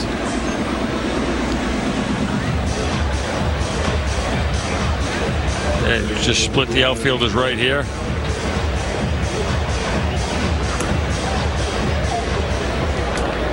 $11 hits in all, second off the bat of Perfito. There's Terrata, 2 runners in scoring position. And he attacks and skies this one out to center. Thompson meandering back, and that is indeed deep enough to get the runner home from third base. The Sox are just checking out at this point. Terrata brings home a run. It's 13-1. Yeah, and you don't want to see a team ever take advantage of another team and try to add on without playing the game the right way, and Buffalo's playing the game the right way. This is a obviously a long fly ball. It's going to be a sacrifice fly. You know the run's going to score. But the runner on second, you got to respect the game. He's playing the game the right way. You got to tag up there and get to third base. It's not rubbing it in anybody's face. It's just playing the game the right way. That's what. Taking advantage of that. Loperfido down to third. And Yango with a big swing and a miss for strike one. And tied him up at 96 on the four-seamer. There's another big swing. And maybe as you get longer in this game and the game gets further out of control, some guys do expand the strike zone. They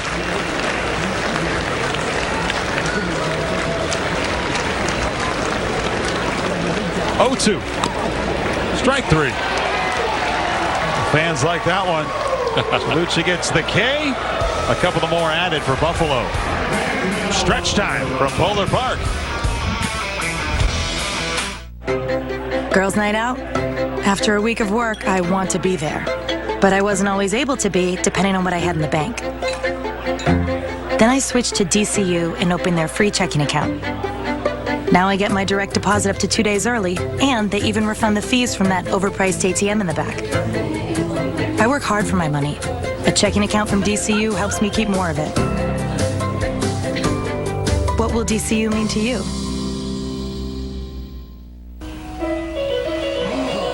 Making my way downtown, walking fast, faces pass and I'm homebound. And I need you, and I miss you. Your next adventure begins at Southwick Zoo. With so many animals to see and so much to explore, you'll always find something new at Southwick Zoo. Soar high above it all, or get up close and personal for an experience you'll never forget. With an award-winning restaurant, gift shop, and amazing exhibits, there's something for everyone. A favorite New England tradition for over 55 years. Southwick Zoo. More than a zoo, it's an adventure. This is not a blue moon. Now it is. Now it's not. Now it is. Now it's not. Now it is. Now it's not. Now it is. A blue moon isn't a blue moon without a fresh orange. Now, the Woo Sox Foundation focuses on education, social justice, recreation, and conquering cancer. Support the Woo Sox Foundation by taking part in the 50/50 raffle. Scan the QR code on your screen to participate. There she is. The old QR code, which we had buried back in 2017, 2018, and then, bam, COVID happens. Resurrected. And now part of our daily lives once more. Tyler McDonough with a base hit today.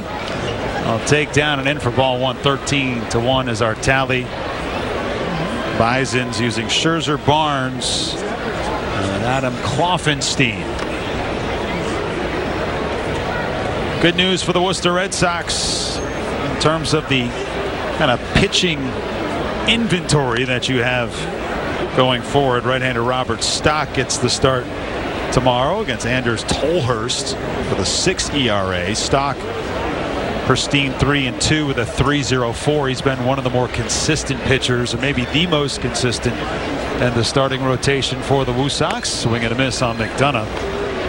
The lone run today, a home run. Or Worcester. Blaze Jordan continues to impress. Kloffenstein on for his second inning of work.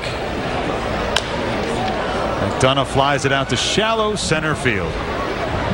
Rivera going back, and he makes the catch. And one quick out in the bottom of the 7th inning.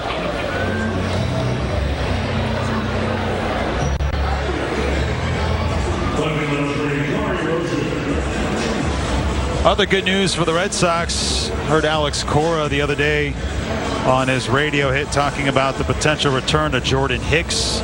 He's been dealing with a toe injury. Could return very soon. Maybe see him in a Woo Sox uniform in a rehab appearance. A guy that had transitioned to the starting role this year, but you might know him as a shutdown late inning guy. Was another power arm to add to the bullpen. So that could certainly bolster things for the Red Sox if Hicks can return to form. Was sad to see Brian Van Bell go. Great story, though.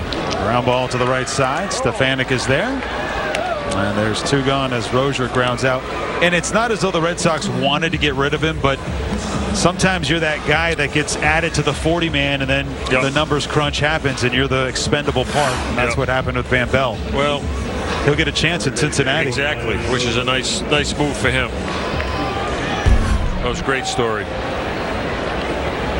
Really had that changeup working this season, making him one of the more consistent pitchers. And now Sogard, 0 for 3 today, takes a strike. Blue Sox won last night 5-4, a home run for Sogard in that contest, and have been drowned out today underwater in that second inning. Just seemed to take the whole air out of the team. The game went flat at that point.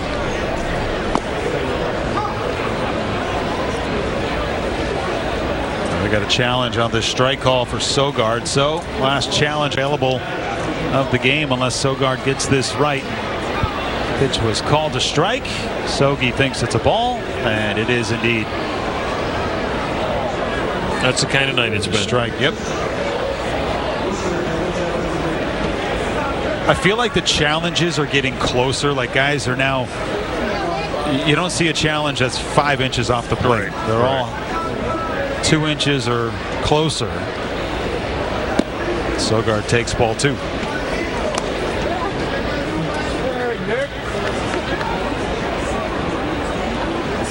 A lot of fans sticking around. Yeah, this is what you wanted. I mean, haven't been able to really enjoy the outdoors and take in a game like this in quite a while, and Sogard strikes out. The Blue Sox go down in order. 1, 2, 3. We are through 7.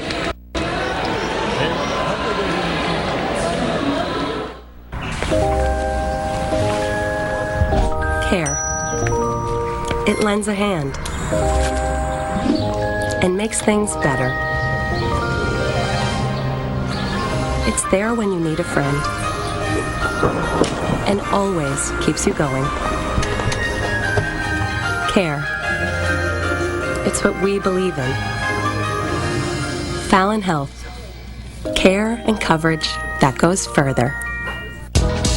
Sip into our world. No sweeteners, no calories. Just water, bubbles, and great taste.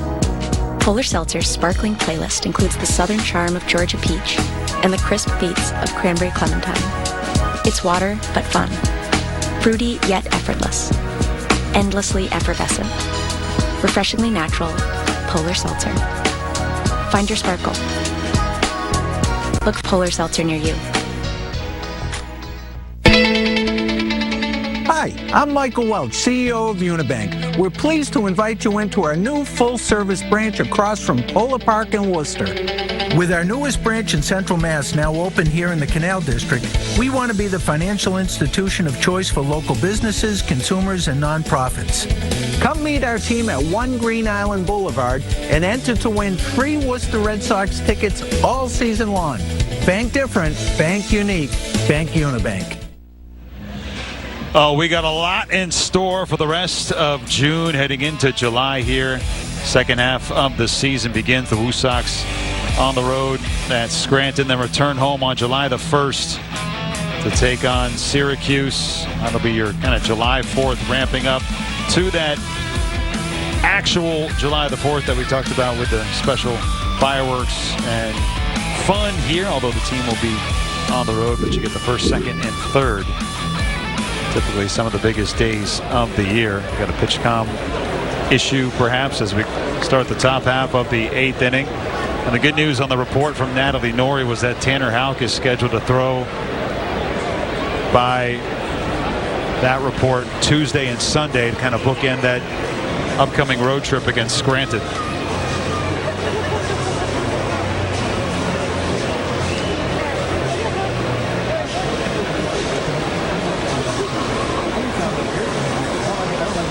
I'm just accustomed to guessing this is a technology issue. They're bringing it out right now. Which just, old man yells at cloud in me when I put my backpack on my car seat in the passenger side and it starts dinging that it thinks there's a human being there, I start to question why we've put technology in places that it doesn't belong. You know what I'm talking about? I put my dog, I have a lab, I put his dog food in my front seat the other day, and the thing was going crazy. So you did you buckle up the dog food? No. You just dealt with the dinging? Yeah, it wasn't that long a ride. I'm with you. Two old men yelling at clouds up in this press box. That don't make it wrong. I think we're on to something. Well, it's interesting because now you're going to have a generation of players who don't know how to play without the pitch comp. Yeah, or being able to think on their own in the sense of how to play defense, what the swing looks like, where do I go? They're being controlled by, whatever organization they're in. Everybody's thinking the same way now. Everybody's doing things the same way. I just keep coming back to who's dominating our game. No one's come up with all this new stuff and is dominating our game to the point where you say, I really want to copy what these guys are doing. This ball hammered high and deep off the bat, and Nunez, no doubt about it, onto the berm, and a souvenir for the Woo Sox faithful. Nunez rips his 6th home run of the season. And that's how things have gone today for Worcester. The route officially in high gear for Buffalo. Well, let's get them all out of the way tonight. All right. Is that how it works? Yeah, it's a flat slider up in the zone. He's had some good swings tonight. That ball went a long way. Rozier didn't even move in left field. Bethencourt now at the plate. Had an infield base hit, was hit by a pitch, has scored twice.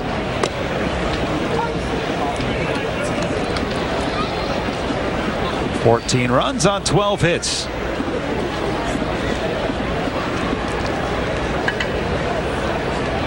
The good news for the Blue Jays, they're up on Arizona right now, 6-1.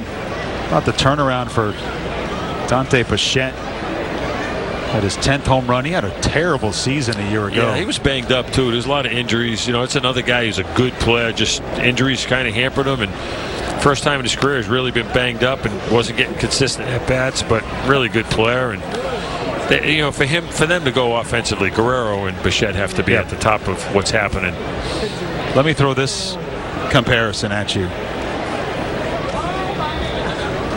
As Bethencourt awaits the 1-2, and he strikes out swinging. Good slider right there. Good pitch, puts him away. The Red Sox trading Devers, is that the equivalent of the Blue Jays trading a guy like Vlad Jr.? Would that? Yeah, I would say be on definitely. Similar footing? I mean, you're talking about a guy who's a 3-time All-Star. You're talking about the guy that's the main cog offensively in a team's lineup. A young player, not an old player, but enough of a veteran player that fans have related to. I think that's a very good comp.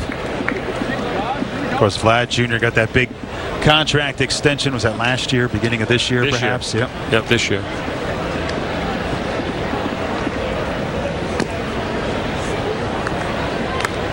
You think about, there's some interesting things happening in baseball if you really take a giant step back and start dissecting it. You got these big contracts, the Sotos and the Guerreros, and I mean, you're talking like $500-700 million. If you can't have the wherewithal as an ownership group to support those contracts by putting other players around them, those contracts end up sitting there, and you're like, well, I got this player, but if I can't put anything around them, how can I contribute to my team? Which leads to another question. I saw today that the Lakers are going to be sold, and their price is like $10 billion or something. I mean, like it's that. one of the biggest brand identifiers in sports. Right. So where I'm going with this is, what's going to happen to professional sports if ownership groups now become these big conglomerates that are, whether they're venture capitalists or whatever, and because who can it's hard to get $10 billion. So you have to side up with other people that have that kind and of then money. everyone's pulling and pushing in different directions of what they want to do. 2-2, swing and a miss, high fastball. Actually, Back-to-back 96. strikeouts. So, you look at sports in general, especially baseball. Where's the money coming from, and how sustainable is it? Yeah, I think you'd have to ask yourself, and we don't know what the bottom line is for any of these teams because they don't show you the books. Wagner out in front of the plate, and that could be an easy inning, save the home run for Nunez. But at what point does the profit not carry the salary? We go to the bottom of the 8th inning, Sweet Caroline time. Since 1983, Nissan has been assembling award-winning vehicles for you, right here in America. And now we've lowered MSRP on our best-selling Rogue and Pathfinder, so you can get the car you want at the price you want at the Nissan Summer Sales Event. Now get 0% APR financing for 60 months on Rogue or Pathfinder, or get a low $269 per month lease on Rogue. Get to Nissan, a proud partner of the Boston Red Sox.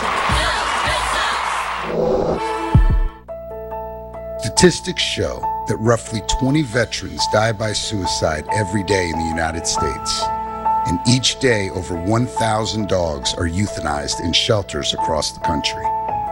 Canines for Warriors is the leading nonprofit organization providing highly trained service dogs to veterans with PTSD and other invisible wounds of war. Hannah and I, since we've been together, we have done so much. There's nothing I won't do now as long as Hannah's by my side. Without Hannah, I'd probably still be stuck in the living room with the curtains drawn, with my back to the wall, with probably a gun on my lap. Anybody watches this, what they can take away is that there's help out there. The majority of service dogs from canines are rescues, and with each pairing, 2 lives are changed forever. We rescue the dog rescues the warrior. To learn more about how Canines for Warriors is saving lives at both ends of the leash, please visit caninesforwarriors.org. Stay home game. I'll take a look back at this one. Max Scherzer setting the tone. A couple of Ks in the first inning. 8 strikeouts in all for him. And a highly anticipated start, 75 pitches. And, well, his team gave him quite the lead. 5 runs in the second inning. Nothing hit all too hard, but Buffalo would add a couple of more, and they would just pour things on. 3 more in the 8th on a home run from Lucas. And then Blue Sox getting their 1 run. Blaze Jordan home run in the 6th inning. We go to the bottom of the 8th. So Philip Sykes will come in to pinch hit for Abreu. Both Abreu and Lucas are out. They're rehabbing outfielders for these two teams. Abreu with a couple of strikeouts and a walk today. Sykes will come on and finish the job. So we were told between 7 and 9 innings in the rehab for Abreu. Hopefully he is ready to go back to the major leagues. Everybody today ready to go to the major leagues, yeah, JP. Well, that's our assessment. If you played as well as they did, you don't want to be back here. You want to be up there. Food's a little better. Hotels are a little better. Plane rides are a little better. Must be nice. This is a tough assignment.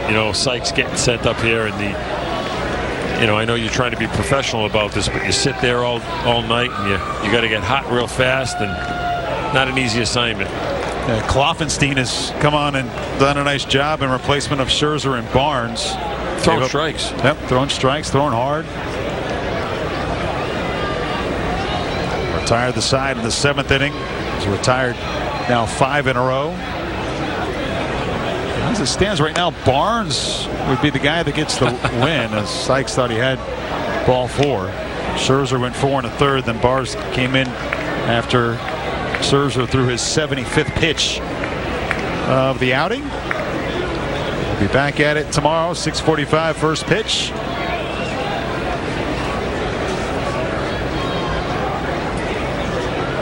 Payoff to Sykes. Broken bat roller and an awkward one to the right side, and that'll bleed for a base hit. Not much on it. And the fans happy with a 4th hit of the night for Worcester. Well, it's a total jam piece, but he got a knock out of it. Like I said, tough assignment coming off the bench after sitting there the whole game. Totally gets jammed, breaks his bat. In no man's land. Even if the first baseman feels that, I don't think there's a play at first. So now here's Blaze Jordan. And he hammers it back up the middle, right behind the bag. Snagged by Stefanik. Steps there and throws the first. Twin killing will quickly erase anything there for the Woo Sox. 2 gone here in the 8th inning. Yeah, that ball came off the bat a little more deceiving than I think. Wasn't hit as well as maybe we thought originally, but a little bit of a jam piece. Perfect bounce. That's about as easy as you're going to get it. Here's Vaughn Grissom with a double today. Take low for a ball. 14 runs on 12 hits for Buffalo. 1 run on the 4 hits for Worcester. Grissom's also been hit by a pitch.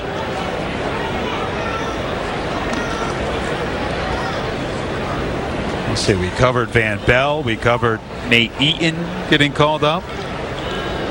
Abreu today coming back from that oblique injury is eligible to return on Friday. The Boston Red Sox, and this is a minimum face for Kloffenstein. He gets the double play, and we are through 8 full innings. Down there.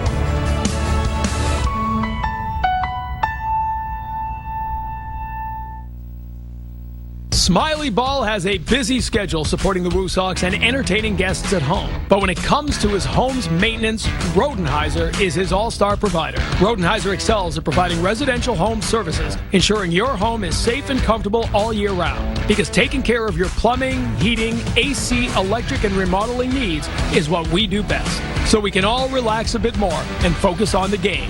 Rodenheiser Home Services, hitting it out of the park for nearly a century. Making my way downtown, walking fast, faces pass and I'm homebound. And I need you, and I miss you. Oh, this is coming up. Join us for a delicious and fun-filled evening at the Food Truck Beer and Bev Fest on Saturday, June 28th, with a rain date of the 29th from 5 to 10 o'clock. Come enjoy a wide variety of tasty foods and refreshing beverages while also soaking in that live entertainment. Food Truck Beer and Bev. Come get your Hefeweizens, your IPAs, your West Coast, your Munich Ales, your Pilsners with a nice touch of Saaz hops. Here's Jose Adames. Oh, you got that menu down. I've had a few in my time. That should be a lot of fun. On the 28th, Adames coming on to replace Tolucci. 6th pitcher of the day, Jose Adames, 32 years of age, out of the Dominican Republic. 14-1. Trying to get this one to the finish line.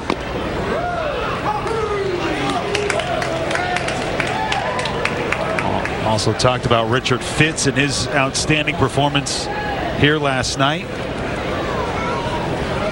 It's going to be an interesting stretch for the Red Sox. We talked about Abreu and Houck potentially coming back, and you've got the addition of some of the new guys that they got in the trade that also could be on the horizon.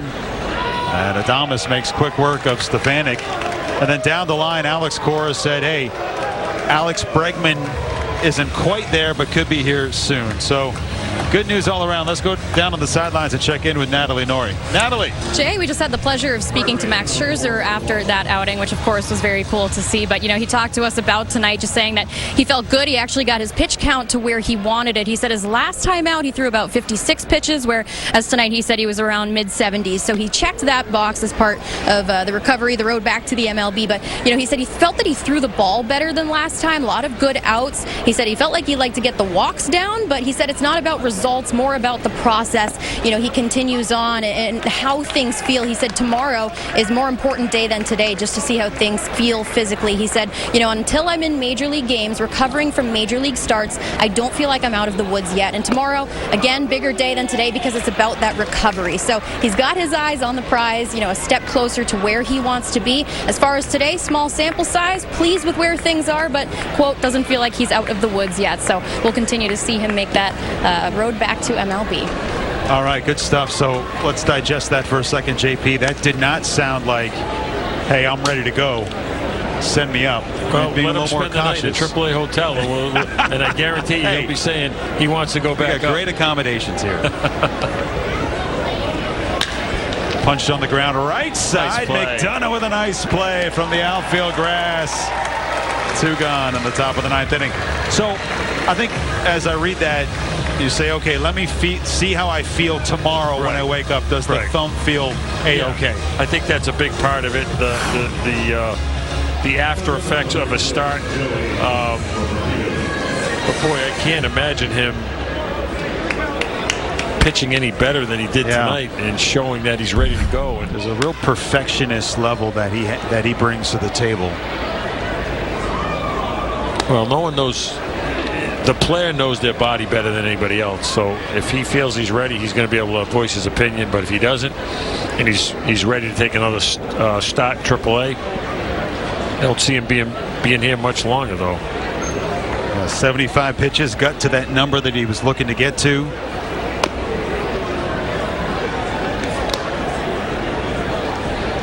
Got 2 jerseys worn today. I mean, you get both those signed. You can auction them off to the Buffalo fans. Not 1, but 2 game-worn jerseys.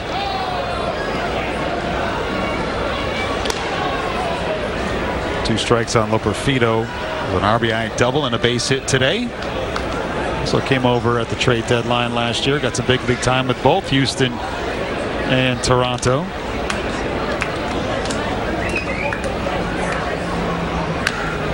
You say Kikuchi trade. Oh, yeah. They got Wagner and this kid.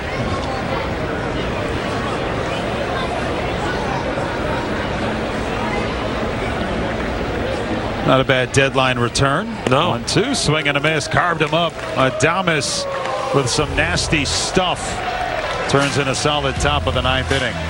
You got 13 in you. We'll see.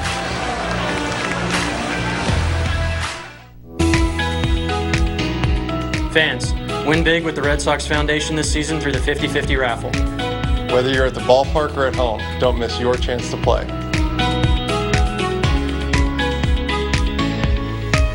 Hi, I'm Olivia Lazan. And I'm Melissa Sabini. Coming up this weekend on Nesson's Dirty Water TV.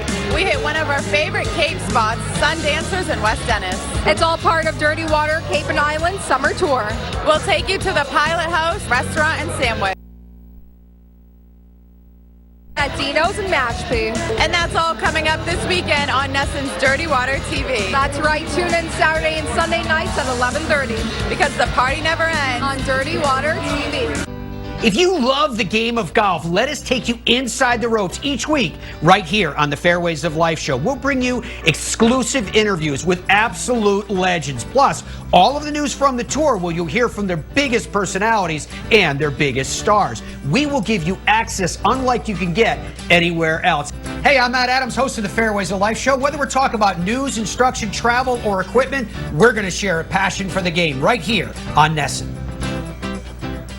Don't miss the next episode of 310 to Left, the podcast with an inside edge from people who cover the game and inside perspective from those who played it. 310 to Left on YouTube and wherever you get your podcasts. Presented by Ford, the official truck of the Boston Red Sox. God, don't miss out on the rest of the homestand. Juneteenth celebration tomorrow. We talked about the Irish Heritage Night on Friday. But Unibank Fireworks Scout Sleepover and Italian Heritage Day on Saturday. Sunset Catch on the field presented by Planet Fitness. And then a lot going on the Fallon Health Sunday Fun Day. In an allergy-friendly week. Always, always, always something good in store. 2 big nights, Irish night and Italian night, back to back. Whew.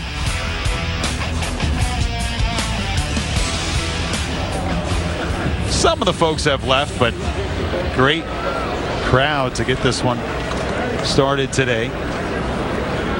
The Sox trailing 14-1. Blaze Jordan, the 1.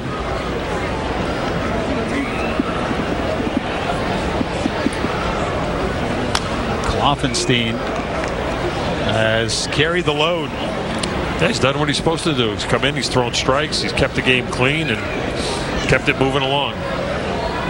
Thompson, Hickey, and Sable do up for the Woo Sox. 4 hits in this one, just 1 off of Max Scherzer. Kloffenstein did appear in the big leagues and last season, just 1 game. It was St. Louis. I've come up with a rule. I've said this a couple of times. I attribute it to a guy we used to have at the Giants organization. Thompson goes down on strikes. If you get called up as a pitcher and you throw a scoreless inning or 2 or 3, I want to end the players, the next CPA. You're not allowed to send them down until they give up a run. You get that big can't do time. that because that's incentive based. Oh. It can't be incentive based. No, it's just don't decentivize me. Well. You got it. Anything's possible, right? You can put that clause in there somewhere. That's what happened to Kloffenstein. 1 inning, clean across the board. Taking down the third base line, and there's 2 gone. Down to the final out.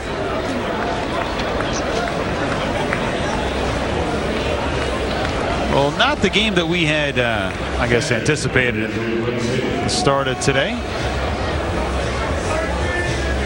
Well, Scherzer set the tempo. He threw strikes, and once Houck came out of the game, and Coffey just wasn't what he's been in the past, the game just took a total turn. Yeah, I think this needs to be a put it in the rearview mirror for Coffey. This wasn't really the... Look, you're going to have to learn how to pitch in all sorts of situations, but today, coming in, a runner on, not what you're accustomed to.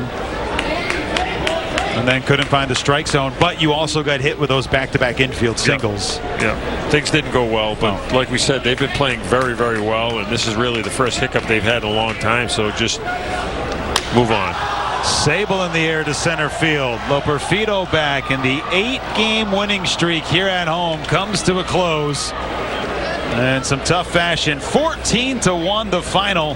Buffalo evens the series behind Max Scherzer. They take down Tanner Houck, Abreu, and the Worcester Red Sox. JP, as always, a pleasure. Hopefully next time around, pleasure. A little bit of a better performance tomorrow with Robert Stock on the mound. Well, let's hope, like we said, just a bounce back. Just get rid of this one. Best thing to do, shut the lights off and go home. Lights out for Scherzer today. 8 Ks on his way back for the future Hall of Famer. Big thanks to everybody for joining us and our entire production crew. Steve Safran, Jenny Aruda, Michael Henshaw, Adam Wright, Ryan DeFranzo, Michael Pastor, JP, my man Ricciardi, of course, Natalie Norrie with the story down to the sidelines. Mr. Max Scherzer himself. Jordan with a home run for the Woo Sox, the only run for Worcester today. Until next time, my name's Jay Burnham saying so long from Worcester.